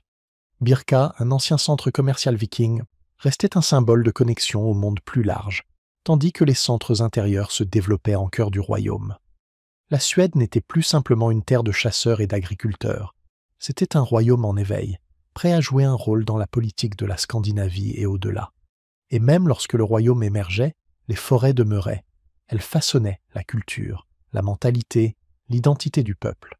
Elles étaient mystérieuses, défiantes et parfois dangereuses, tout comme les rois qui les régnaient. Les dirigeants suédois apprirent à respecter la terre autant que leurs voisins respectaient la mer. La forêt était à la fois un bouclier et un professeur, exigeant ruse, endurance et courage. L'histoire de la Suède nous rappelle que le pouvoir ne rugit pas toujours. Parfois il grandit silencieusement, comme des racines dans le sol, s'enfonçant plus profondément et se répandant plus largement avant que le monde ne le remarque. Tandis que le Danemark et la Norvège faisaient les gros titres avec des raids et des batailles, la Suède construisait une force qui durerait, un royaume forgé dans la patience, façonné par la nature et guidé par la vision de ses dirigeants. Ainsi, lorsque vous pensez à la Scandinavie médiévale, n'oubliez pas les forêts. N'oubliez pas les rois silencieux, les alliances stratégiques et les commerçants qui naviguèrent vers l'Est plutôt que vers l'Ouest. L'ascension de la Suède n'a pas été soudaine, mais elle a été imparable. Des ombres de ces vastes bois est né un royaume qui perdurerait, reliant l'ancien Nord à l'Europe à venir. Le royaume des forêts s'était éveillé, et ce n'était que le début. L'Empire du Nord, le royaume de la mer du Nord de Knut. Imaginez-vous debout au bord de la mer du Nord, le vent fouettant vos cheveux, l'odeur du sel et du goudron remplissant vos narines. Derrière vous, le Danemark s'étend au loin, au nord, les montagnes de la Norvège s'élèvent, et de l'autre côté de l'eau, l'Angleterre vous attend, fertile, riche et agitée. C'était le cadre d'un des souverains les plus audacieux que la Scandinavie ait jamais produit, Knut le Grand. Son ambition n'était pas seulement de régner sur un royaume unique, il visait à unir le Nord, et pendant un temps, il réussit. Knut naquit vers l'année 990, fils de Sweinfurb, un roi danois qui avait déjà goûté à la conquête de l'Angleterre. Dès le départ, la vie de Knut était liée à la mer et à la bataille. Il apprit très tôt que le pouvoir demandait plus que du courage. Il exigeait de la stratégie, de la patience et une vision capable d'englober des royaumes. Lorsqu'il était encore jeune, Knut avait déjà vu la fragilité de la royauté et le prix de l'ambition. Lorsque Sweyn mourut soudainement en l'an 1003, l'Angleterre se retrouva dans le chaos. Knut, encore dans la vingtaine, saisit l'occasion. Avec une flotte de navires et la loyauté de guerriers chevronnés, il traversa la mer du Nord, profitant des divisions parmi les anglo-saxons. Des batailles firent rage le long des côtes, et en l'an 1006, Knut avait consolidé sa position de roi d'Angleterre. Mais il ne s'arrêta pas là. Knut comprit que le pouvoir était plus fort lorsqu'il s'étendait au-delà des frontières. Il retourna au Danemark, solidifiant son pouvoir à la maison, puis se tourna vers la Norvège. Par des alliances et par la force, il soumit la Norvège à sa couronne. Pour la première fois dans l'histoire, un seul souverain unifia le Danemark, l'Angleterre et la Norvège, un royaume s'étendant à travers la mer du Nord, contrôlant le commerce, les armées et le flux de richesses dans le nord de l'Europe. Le règne de Knut n'était pas seulement fondé sur l'épée. C'était un administrateur avisé, comprenant l'importance de la loi, de la fiscalité et de la diplomatie. En Angleterre, il maintenait les structures existantes, respectait les coutumes locales et se maria même avec la famille royale anglo-saxonne pour renforcer sa légitimité. Il collectait les tribus de manière efficace, assurant la loyauté sans recourir à la guerre constante. Au Danemark et en Norvège, il renforça les routes commerciales et défendit les côtes, rendant son royaume à la fois sécurisé et prospère. La religion jouait un rôle clé dans l'empire de Knut. Homme profondément chrétien, il se présentait comme un roi pieux, protégeant les églises et les monastères tout en s'intégrant dans le christianisme européen. Pourtant, il n'oublia jamais ses racines norvégiennes, équilibrant ancienne tradition et nouvelle foi, gagnant la loyauté à la fois des sujets païens et chrétiens. C'était un exercice délicat, mais qu'il maîtrisait avec une habileté remarquable. L'un des aspects les plus frappants du règne de Knut était sa manière d'utiliser la mer, non seulement comme une barrière ou un champ de bataille, mais comme une bouée de sauvetage. Ces longs bateaux patrouillaient les eaux, protégeant le commerce et projetant la puissance. La mer du Nord n'était plus seulement une vaste étendue d'eau, c'était une autoroute reliant le cœur de son empire. Les marchands, les marins et les armées se déplaçaient le long de ces vagues, sous l'œil vigilant du roi. Malgré sa force, l'empire de Knut n'était pas invincible. Le défi de régner sur des terres éloignées avec des coutumes et des langues différentes était énorme. Il comptait sur les dirigeants locaux, les gouverneurs et les vassaux pour faire appliquer sa volonté. Mais il savait toujours que la loyauté pouvait changer aussi rapidement que les marées. Son génie résidait dans sa capacité à équilibrer force et diplomatie, peur et respect. La mort de Knut en l'an 1035 marqua la fin d'une époque remarquable. Son empire de la mer du Nord ne survécut pas longtemps après lui, l'Angleterre. Le Danemark et la Norvège feraient face à des luttes de succession, des rébellions et des menaces extérieures. Mais l'impact de son règne perdura. Il démontra que les royaumes du Nord pouvaient être unis sous une seule couronne, que les rois scandinaves pouvaient exercer leur pouvoir à l'échelle européenne, et que la mer du Nord elle-même pouvait être transformée d'une frontière en une autoroute d'influence. Même aujourd'hui, l'histoire de Knut le Grand inspire l'admiration. Voici un homme qui maîtrisait la mer, l'épée et les subtilités du pouvoir. Il alliait l'ambition viking à la diplomatie chrétienne, forgeant un empire qui reliait le Nord comme jamais auparavant. Et pendant un bref instant, les royaumes du Nord étaient unis. Un empire du Nord sous un seul roi, où le Danemark, la Norvège et l'Angleterre étaient les fils d'une tapisserie de pouvoir, d'ambition et de vision. Le royaume de Knut nous rappelle que la Scandinavie médiévale était plus que des fjords et des forêts isolées. C'était un monde connecté par l'ambition, le commerce et l'énergie infatigable des hommes et des femmes qui refusaient d'être limités par la terre, la mer ou la tradition.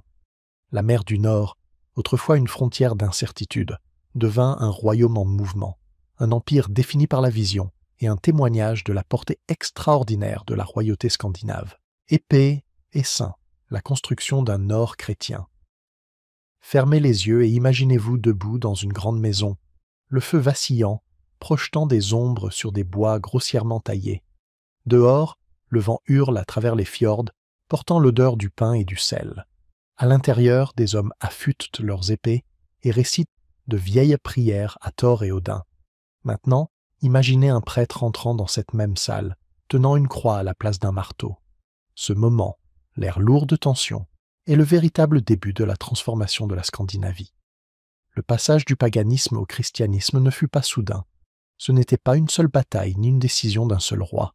C'était un processus désordonné, complexe et profondément humain. Les guerriers qui invoquaient Thor pour la force s'agenouillaient désormais devant la croix. Les chefs qui avaient défendu les bosquets sacrés se retrouvaient à construire des églises. Et pendant ce temps, les anciennes croyances ne disparaissaient pas entièrement. Leurs histoires subsistaient dans les sagas, leurs noms murmurés en privé, leur esprit tissé dans la culture. Le christianisme arriva au Nord par une combinaison de diplomatie, de conquête et de persévérance. Des missionnaires vinrent d'Europe, prêchant la nouvelle foi, baptisant les curieux et parfois confrontant la résistance par le feu et l'épée. Les rois y virent une opportunité.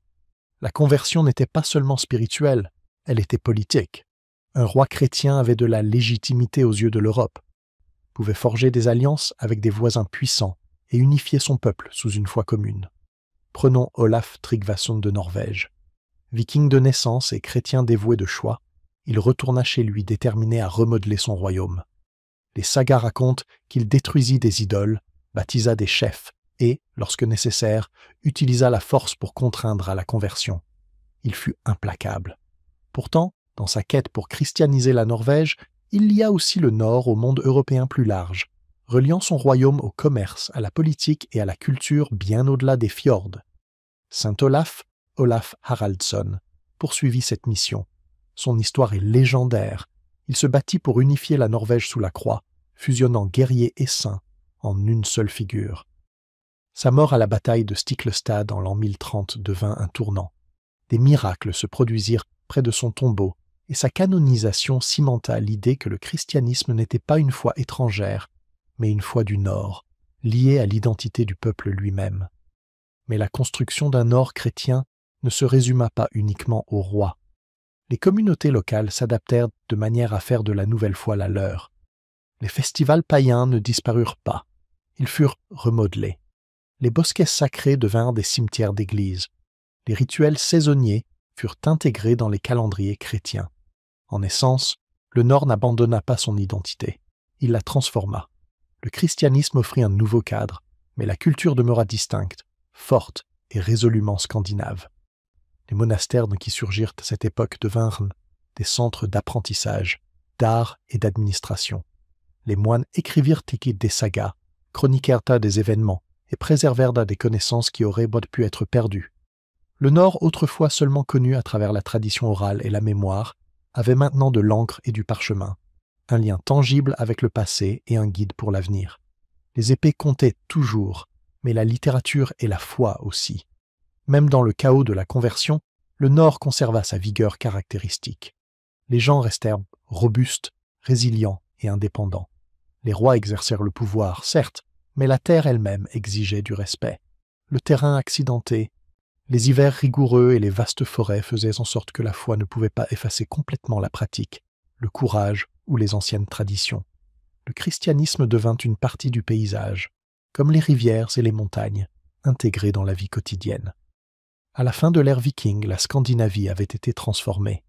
La Norvège, le Danemark et la Suède étaient désormais des royaumes avec des rois chrétiens, des églises et des monastères.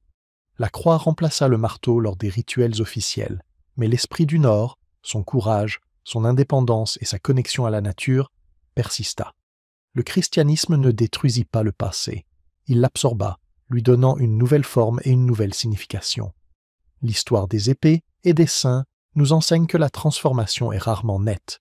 Elle est désordonnée, humaine et pleine de contradictions. Les guerriers devinrent prêtres, les chefs devinrent rois sous la foi, et les anciennes croyances se mêlèrent discrètement aux nouvelles. Le Nord devint chrétien, certes, mais selon ses propres termes, fier, audacieux et résolument le sien. Alors, lorsque vous pensez à la Scandinavie médiévale, rappelez-vous que la construction d'un Nord chrétien n'était pas seulement une question de foi. Il s'agissait de pouvoir, d'identité et d'adaptation. C'étaient les épées des guerriers rencontrant la vision des saints. C'était une culture apprenant à survivre, prospérer et se redéfinir dans un monde en changement. Et dans ce processus, le Nord ne perdit pas son âme. Il forgea une nouvelle âme, la fin de l'âge des sagas. Écrire le Nord dans l'histoire. Imaginez une pièce éclairée à la bougie en Islande médiévale. L'air sent faiblement la fumée et l'encre, et le grattement des plumes résonne doucement contre les tables en bois. Autour de vous, des hommes, poètes, conteurs et érudits, se pendent sur des parchemins, enregistrant des récits transmis de génération en génération. Ici, dans ce travail silencieux, l'âge des sagas atteignait son tournant. Les histoires de héros et de guerriers n'étaient plus seulement racontées autour des feux, elles étaient écrites, préservées et façonnées pour la postérité. Pendant des siècles, le Nord s'était appuyé sur la tradition orale. Les récits de ruses, de force et des exploits des guerriers légendaires portaient l'histoire et l'identité du peuple. Chaque saga était une mémoire vivante, racontée et racontée à nouveau, façonnée par le conteur et l'auditeur. Ces histoires étaient plus que du divertissement, elles étaient un enseignement, un avertissement et une source d'inspiration. Un jeune viking apprenait le courage, l'honneur et les conséquences de la cupidité ou de la trahison à travers ces récits épiques. Mais à mesure que le christianisme se répandait à travers la Scandinavie, la littératie croissait, les monastères prospéraient et le contact avec le reste de l'Europe augmentait. Soudainement, les traditions orales qui avaient survécu pendant des siècles se trouvaient confrontées à un nouveau médium, l'écriture. Les moines et les érudits commencèrent à transcrire des sagas, des lois et des histoires sur parchemin. Il ne s'agissait pas seulement de préservation, il s'agissait de transformer la mémoire en histoire. Le Nord était en train d'être enregistré, codifié et interprété à travers le prisme d'une culture en transformation. L'Islande devint le cœur de cette transformation. Assez isolée pour préserver les anciennes traditions, mais suffisamment connectée pour adopter de nouvelles méthodes, l'île produisit des œuvres remarquables comme les Íslendingasögur, les sagas des Islandais. Ces textes capturèrent des querelles, des voyages et des sagas familiales, mélangeant événements historiques et légendes. Les héros qui vivaient autrefois uniquement dans le récit oral avaient maintenant une sorte d'immortalité sur la page. Écrire le Nord dans l'histoire n'était pas un acte neutre. Les scribes façonneraient souvent les récits pour s'adapter aux valeurs de leur époque, la morale chrétienne, l'autorité royale ou l'identité culturelle. Les batailles étaient enregistrées avec des dates, les généalogies tracées avec soin et les légendes encadrées comme de l'histoire. Les sagas devinrent un pont entre le vieux monde de l'histoire orale et le nouveau monde de la mémoire enregistrée. Cette époque marquait aussi la fin de l'âge viking dans un sens plus large. Les dracars qui terrorisaient autrefois les côtes furent progressivement remplacés par des navires commerciaux et des flottes administratives. Les raids, autrefois un trait caractéristique du Nord, diminuèrent à mesure que les royaumes centralisés et l'autorité chrétienne s'installaient.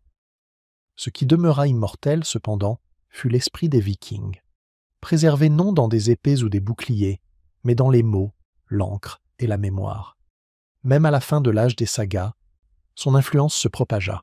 Les érudits, poètes et plus tard historiens s'inspirèrent de ces textes pour comprendre le passé. Les sagas façonnèrent l'identité, donnant aux Scandinaves un sentiment de continuité et de lien avec leurs ancêtres. Elles racontèrent des récits de bravoure et de folie, de loyauté et de trahison, d'amour et de vengeance, des thèmes universels qui résonnent encore aujourd'hui. L'écriture permit aussi à la Scandinavie d'interagir avec le monde plus large. Les chroniqueurs européens commencèrent à faire référence à l'histoire du Nord, et les dirigeants scandinaves pouvaient justifier des revendications, des alliances ou des territoires grâce à des lignées documentées. Le Nord, autrefois perçu comme sauvage et isolé, faisait désormais partie de l'histoire écrite, sa mémoire voyageant au-delà des fjords et des forêts vers les cours et bibliothèques de l'Europe. Bien sûr, cette transition fut empreinte de nostalgie. La tradition orale perdit une partie de sa spontanéité, une partie de sa magie communautaire. Les histoires devinrent figées sur la page, sujettes à interprétation et autorité. Pourtant, cela fut aussi une forme de survie. Sans l'écriture, une grande partie de la riche histoire du Nord, les récits de rois, de pillards, de saints et de gens ordinaires, auraient pu être perdus à jamais. Ainsi, l'âge des sagas ne disparut pas, il se transforma. Le Nord, qui vivait autrefois à la lumière du feu et dans les champs, vivait maintenant dans l'encre. Les héros d'autrefois persistèrent dans la mémoire, même si de nouvelles histoires et chroniques remodelaient le paysage. En inscrivant leurs récits sur le parchemin, les Scandinaves s'assuraient que le Nord ne serait pas seulement mémorisé, mais étudié, admiré et compris pendant des siècles. Lorsque vous lisez une saga aujourd'hui, sachez que vous jetez un œil sur la transition entre les mondes. Vous êtes témoin du passage du Nord de la légende à l'histoire, de la parole à l'écriture, de la mémoire à l'enregistrement. L'âge des sagas s'est terminé, oui, mais dans sa fin, il a créé quelque chose de durable. Une histoire écrite avec le même courage, imagination et résilience qui ont défini le Nord pendant des siècles.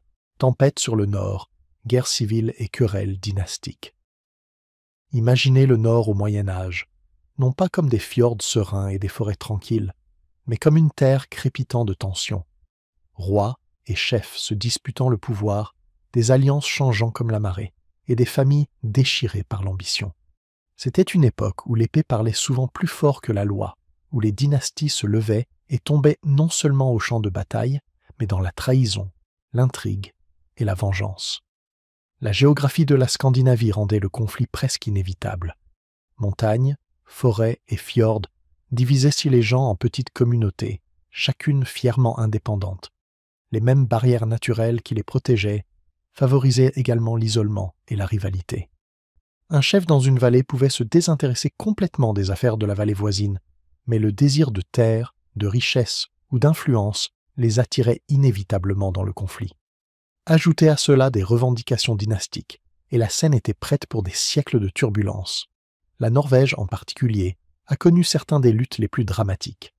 Après qu'Harald à la belle chevelure ait uni le royaume, ses descendants découvrirent que le défi de l'héritage était aussi mortel que n'importe quel champ de bataille.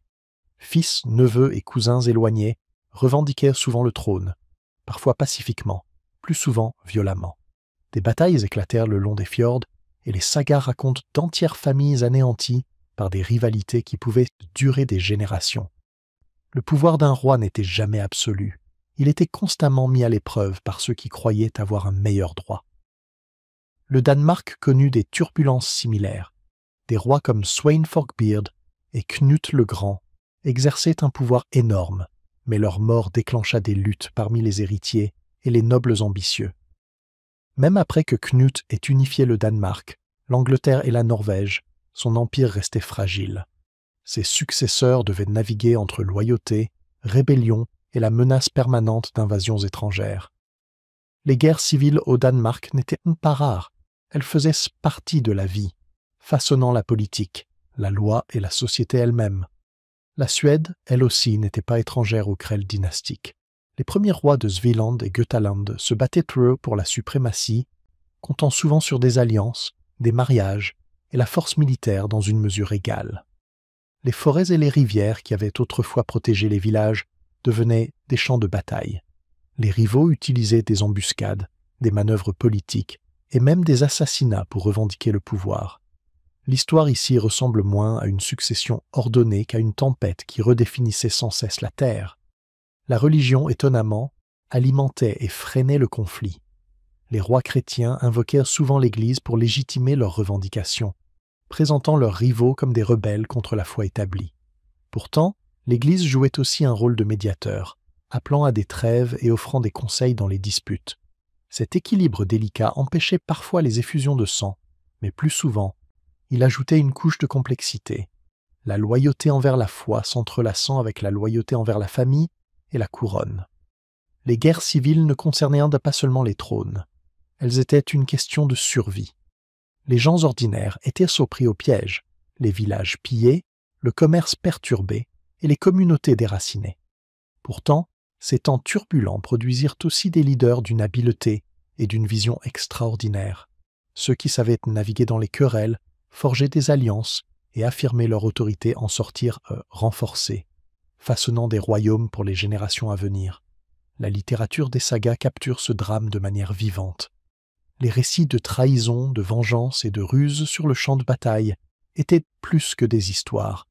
Elles étaient à la fois de l'histoire et un avertissement. Les rois et les chefs étaient immortalisés pour leur bravoure, leur ruse ou leur cruauté. Chaque querelle devenait une leçon. Le pouvoir était fragile, la confiance rare et le nord impitoyable. Malgré le chaos, quelque chose de remarquable émergea. Les systèmes de gouvernance se renforcèrent lentement. Les assemblées, les codes de loi et les conseils évoluèrent en tant qu'outils pour gérer les disputes de succession et limiter la destruction des querelles. Les rois apprirent que consolider le pouvoir nécessitait de la diplomatie, pas seulement de la force. Même au milieu des effusions de sang, les graines de l'ordre étaient en train d'être semées. À la fin du Moyen Âge, les grandes tempêtes des guerres civiles avaient forgé le Nord en quelque chose de plus fort. Les royaumes étaient toujours fragiles, mais les dirigeants avaient appris à équilibrer ambition et stratégie, et loi et force. Les familles se querellaient encore, oui, mais ces conflits devenaient progressivement encadrés par des règles, des précédents et surtout la mémoire enregistrée dans les sagas qui survivraient aux batailles elles-mêmes. Ainsi, l'histoire des guerres civiles et des querelles dynastiques ne parle pas seulement de violence. Elle raconte la lutte pour l'identité, la légitimité et la survie dans une terre dure et divisée. C'est l'histoire du Nord apprenant, douloureusement et lentement, à transformer le chaos en ordre, à construire des royaumes capables d'endurer. Et dans cette tempête, la fureur et la sagesse de la Scandinavie médiévale furent forgées. L'ombre hanséatique, commerce, ville et influence étrangère. Imaginez un port médiéval animé sur la côte de la mer Baltique. Des navires en bois qui craquent sous les vagues, des marchands qui crient au milieu du bruit des marchandises déchargées, et l'odeur du sel, du poisson et du goudron se mêlant à celle des épices exotiques. C'était un monde de plus en plus façonné non par des rois ou des guerriers, mais par le commerce, et par l'ombre de la Ligue hanséatique, le puissant réseau de marchands et de villes qui allait laisser une empreinte durable sur la Scandinavie. La Ligue hanséatique n'était pas qu'une simple guilde, c'était un empire économique. Originaires du nord de l'Allemagne, ces marchands dominaient le commerce à travers les mers Baltiques et du Nord, reliant des villes de Lübeck à Riga, de Stockholm à Bergen. Pour les royaumes scandinaves, cela représentait à la fois une opportunité et un défi. La Ligue apportait richesse, marchandises et idées, mais elle apportait aussi une influence, parfois subtile, parfois évidente, sur la politique et l'économie locale. Les villes grandissaient sous cette ombre. Bergen, Stockholm, Visby et d'autres devenaient des centres de commerce, attirant des marchands de toute l'Europe. Les rues pavées bourdonnèrent de commerce, tandis que les entrepôts stockaient une tue, des fourrures et du bois aux bougies, tissus et harengs. Les souverains locaux se rendaient vite compte que contrôler ces villes signifiait contrôler la richesse, et la richesse signifiait le pouvoir. Mais ils devaient aussi négocier avec la Ligue hanséatique. dont les marchands étaient organisés. Unis et bien plus expérimentés dans le commerce que la plupart des dirigeants locaux. L'influence de la Ligue allait au-delà du simple commerce.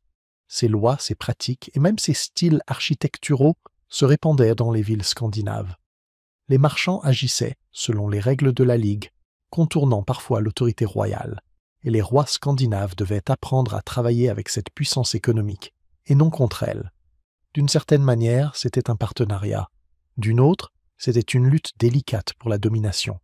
Les rois collectèrent ces taxes et des péages des villes, mais les Hanséatiques s'assuraient que le commerce restait rentable pour leurs membres en faisant respecter les contrats et en maintenant des réseaux s'étendant à travers le continent. La Suède, avec ses riches mines et son bois, devenait une cible privilégiée pour l'influence hanséatique. Stockholm, en particulier, grandissait rapidement comme un centre pour les exportations de fer, de cuivre et de bois. Les marchands de Lübeck et d'autres villes allemandes construisaient des entrepôts fortifiés, influençant non seulement l'économie mais aussi la gouvernance locale. Le Danemark et la Norvège connaissaient des dynamiques similaires, les villes hanséatiques jouant le rôle d'intermédiaire entre les souverains scandinaves et le marché européen plus large. Culturally, la Ligue apportait des idées, des langues et même de nouvelles techniques au nord. Les marchands allemands introduisaient l'architecture gothique, de nouveaux systèmes monétaires et des pratiques comptables sophistiquées. Les souverains et les habitants des villes scandinaves adoptaient ces innovations, les mélangeant avec les traditions locales. Le Nord devenait plus connecté à l'Europe que jamais, non pas par la conquête, mais par le commerce. Bien sûr, toutes les rencontres n'étaient pas tranquilles. Les tensions entre les populations locales et les marchands hanséatiques éclataient parfois en violence. Les disputes commerciales pouvaient conduire à des blocus ou à des sièges, et les rois scandinaves repoussèrent parfois, cherchant à affirmer leur autorité sur des villes devenues prospères sous la direction de la Ligue. C'était une négociation constante de pouvoir, d'influence et de profit. Cependant, l'ombre hanséatique apportait des avantages durables. Les royaumes scandinaves devenaient plus forts, les villes plus organisées et les réseaux commerciaux plus sophistiqués. L'économie devenait de plus en plus urbaine et monétisée, permettant aux rois de financer des armées, de construire des fortifications et de renforcer leur pouvoir. La Ligue, pour toute sa puissance, servait finalement de catalyseur pour le développement scandinave, enseignant des leçons en commerce, en diplomatie et sur la portée mondiale des réseaux économiques. L'histoire de l'influence hanséatique nous rappelle que le pouvoir médiéval ne se gagnait pas seulement avec des épées. Parfois, il venait de navires chargés d'argent, de barils de hareng ou de contrats négociés à travers les frontières. La Scandinavie était façonnée autant par les marchands et les marchés que par les rois et les guerriers. L'ombre de la Ligue hanséatique s'étendait loin, touchant les côtes, les villes et les cours du Nord, laissant un héritage de richesse, d'organisation et de connexion au monde plus large. Ainsi, lorsque vous pensez à la Scandinavie médiévale, rappelez-vous des villes bourdonnant de commerce, des ports fortifiés et des marchands négociant à travers les langues et les frontières. Le Nord n'était pas isolé. Il était connecté à un réseau européen de commerce et d'influence. Et sous cette ombre, les royaumes ont appris à s'adapter, à prospérer et à s'intégrer dans un monde plus large. Un monde où la plume d'un marchand pouvait avoir autant de pouvoir que l'épée d'un roi. Le crépuscule du Nord médiéval, ancienne tradition, nouvelle guerre. Imaginez le Nord à la fin du Moyen-Âge, des hivers longs, des forêts sombres et silencieuses et des côtes battues par des mers glacées. En apparence, les royaumes semblaient stables, des églises chrétiennes ponctuaient sur le paysage et les villes bourdonnaient du commerce. Mais sous cette calme apparente, les vieux rythmes de la vie, les rivalités, les querelles, les échos des traditions passées, pulsaient encore. C'était le crépuscule du Nord médiéval, une période où les anciennes coutumes entrèrent en conflit avec de nouvelles réalités, et où la guerre, l'ambition et le changement façonnaient le destin des royaumes. Le Nord avait longtemps été une terre de guerriers. Même si le christianisme devenait dominant, l'héritage de l'âge viking persistait. Les hommes s'entraînaient avec des épées, les familles protégeaient leur honneur et les querelles pouvaient éclater au moindre affront. Pourtant, la nature du conflit changeait. Les raids et les expéditions de style viking n'étaient plus au cœur du pouvoir. Désormais, les guerres devenaient plus organisées, souvent entre rois et prétendants rivaux, influencés par des disputes dynastiques, des crises de succession et les intérêts des puissances étrangères. Le champ de bataille n'était plus seulement un lieu de gloire personnelle, C'était un outil de l'art politique. La religion jouait également un rôle transformateur. Les traditions païennes avaient largement disparu des pratiques publiques, mais leurs histoires demeuraient dans les sagas et la mémoire collective. Pendant ce temps, le christianisme s'était profondément imbriqué dans la gouvernance et la diplomatie. Les églises servaient de centre d'apprentissage et d'administration. Les évêques conseillaient les rois, et les alliances étaient souvent scellées par la bénédiction de la foi. En même temps, l'Église pouvait être une source de tension, alors que les monarques et les nobles négociaient le pouvoir, la richesse et l'influence. Les royaumes spirituels et temporels étaient indissociables. La Suède, la Norvège et le Danemark faisaient face à des pressions tant internes qu'externes. La Suède était confrontée à des troubles parmi la noblesse et aux défis permanents pour consolider le pouvoir à travers les forêts et les vallées reculées. Les ambitions du Danemark s'étendaient au-delà de la mer Baltique, en interaction avec la Ligue hanséatique et les États voisins. La Norvège, avec son terrain accidenté et ses communautés dispersées, avait du mal à maintenir son unité et son influence. À travers le Nord, les dirigeants devaient être à la fois des guerriers et des diplomates, conciliant les traditions locales avec les exigences d'un État naissant. Le crépuscule du Nord médiéval fut également une époque d'évolution technologique et militaire. Les châteaux remplacèrent les forteresses en bois, les tactiques d'infanterie devinrent plus sophistiquées, et l'utilisation de la poudre à canon, bien qu'encore à ses débuts, commença à modifier la guerre de siège. Le commerce, dominé de plus en plus par les centres urbains et des réseaux comme la Ligue hanséatique, signifiait que la richesse pouvait financer des armées et des fortifications, plutôt que d'être simplement un moyen de prestige personnel. Le pouvoir devenait institutionnel autant que martial. Même si les royaumes se modernisaient, les anciennes rivalités persistaient. Les querelles familiales, les disputes de succession et les revendications territoriales pouvaient déclencher des guerres qui duraient des années. Ces conflits étaient souvent brutaux, mais ils forçaient aussi le Nord à s'adapter. Les rois apprenaient à négocier, à faire respecter la loi et à intégrer différentes régions sous une autorité centralisée.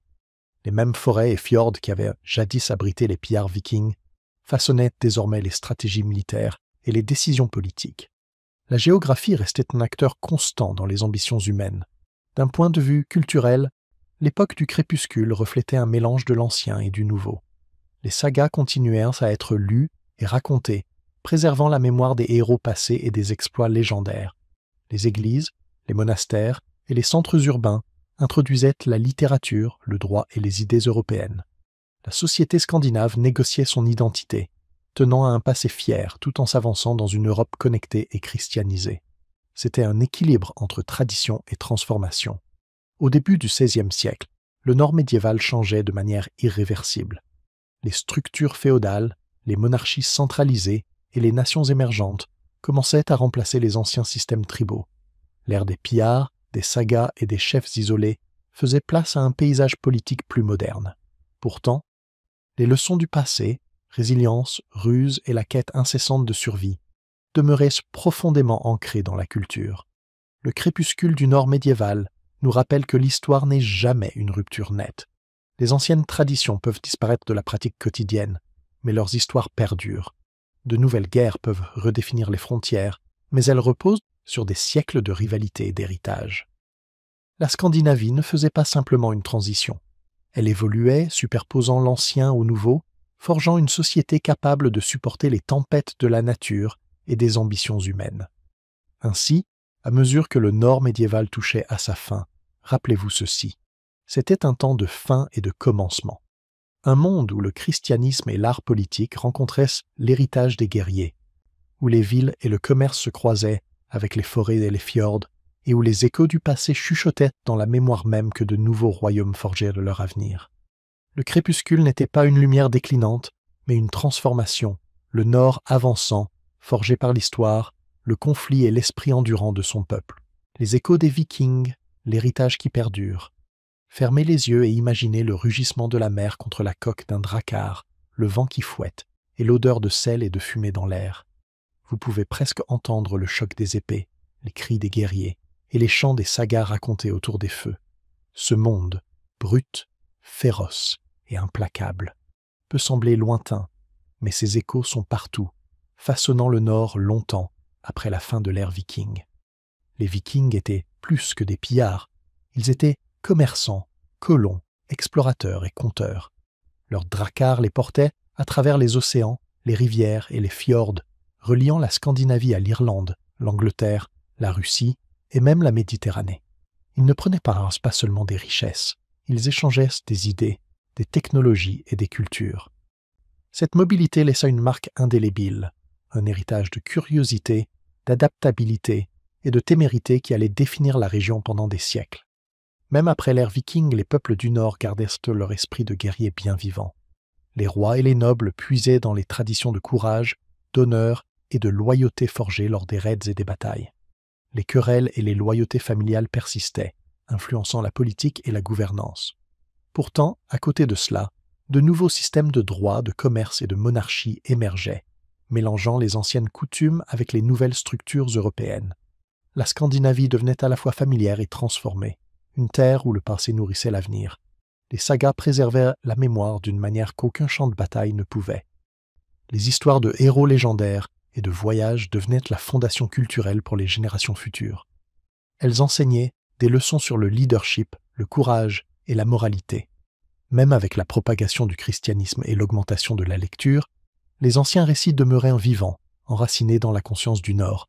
Ils rappelaient aux gens d'où ils venaient, tout en s'adaptant aux nouvelles réalités. Le commerce et les villes continuèrent de se développer, souvent le long des routes explorées par les marins vikings. Des villes côtières comme Bergen, Stockholm et Copenhague devenaient des centres prospères de commerce. L'influence hanséatique introduisait de nouveaux systèmes de gouvernance. Mais l'esprit entrepreneurial du Nord, sa volonté de prendre des risques et de naviguer dans l'inconnu, restait profondément viking. Chaque marché, chaque port et chaque foire portaient l'empreinte de générations qui avaient jadis navigué au-delà de l'horizon. Les Vikings ont également laissé une influence durable sur le droit et la gouvernance. Les premières assemblées et choses jetèrent les bases de la règle centralisée et des pratiques démocratiques. Les rois et les juges apprenaient à combiner la force et la négociation, utilisant des cadres juridiques pour maintenir l'ordre de manière à refléter les valeurs d'honneur et de communauté longtemps ancrées dans la culture nordique. Même les sociétés scandinaves modernes retrouvent de certains aspects de leur gouvernance dans ces premières fondations. Culturellement, le Nord restait riche et distinct. L'art, l'architecture et la littérature continuaient de puiser leur inspiration dans les motifs vikings, les sagas et les symboles. Noms, traditions et festivals préservèrent la mémoire tout en s'adaptant au temps changeant.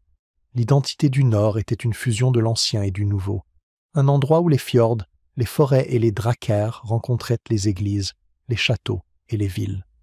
Peut-être ce qui perdure le plus est l'esprit viking lui-même, une volonté d'explorer, de s'adapter et de prendre des risques dans un monde incertain. Cela a façonné les réseaux commerciaux, les structures politiques et l'identité culturelle. Cela a aidé les royaumes scandinaves à survivre aux guerres civiles, aux querelles dynastiques et aux pressions extérieures.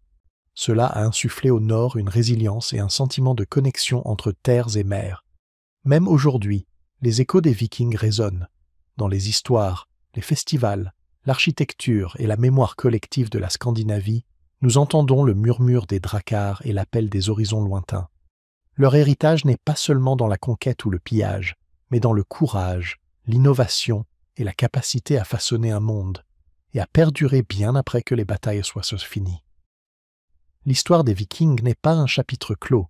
Elle est vivante dans le Nord, dans la culture, les lois, les villes et les peuples qui continuent de naviguer entre tradition et changement. Elle nous rappelle que l'histoire n'est pas seulement ce qui est arrivé, mais aussi comment ces événements continuent de façonner ce que nous sommes. Les Vikings ont peut-être disparu dans les brumes de l'histoire, mais leurs échos demeurent. Fiers, audacieux et persistants, ils nous rappellent que l'esprit du Nord ne se mesure pas par les épées qu'ils portaient, mais par l'héritage qu'ils ont laissé. Un héritage qui vibre encore à travers les fjords, les forêts et le cœur des gens aujourd'hui.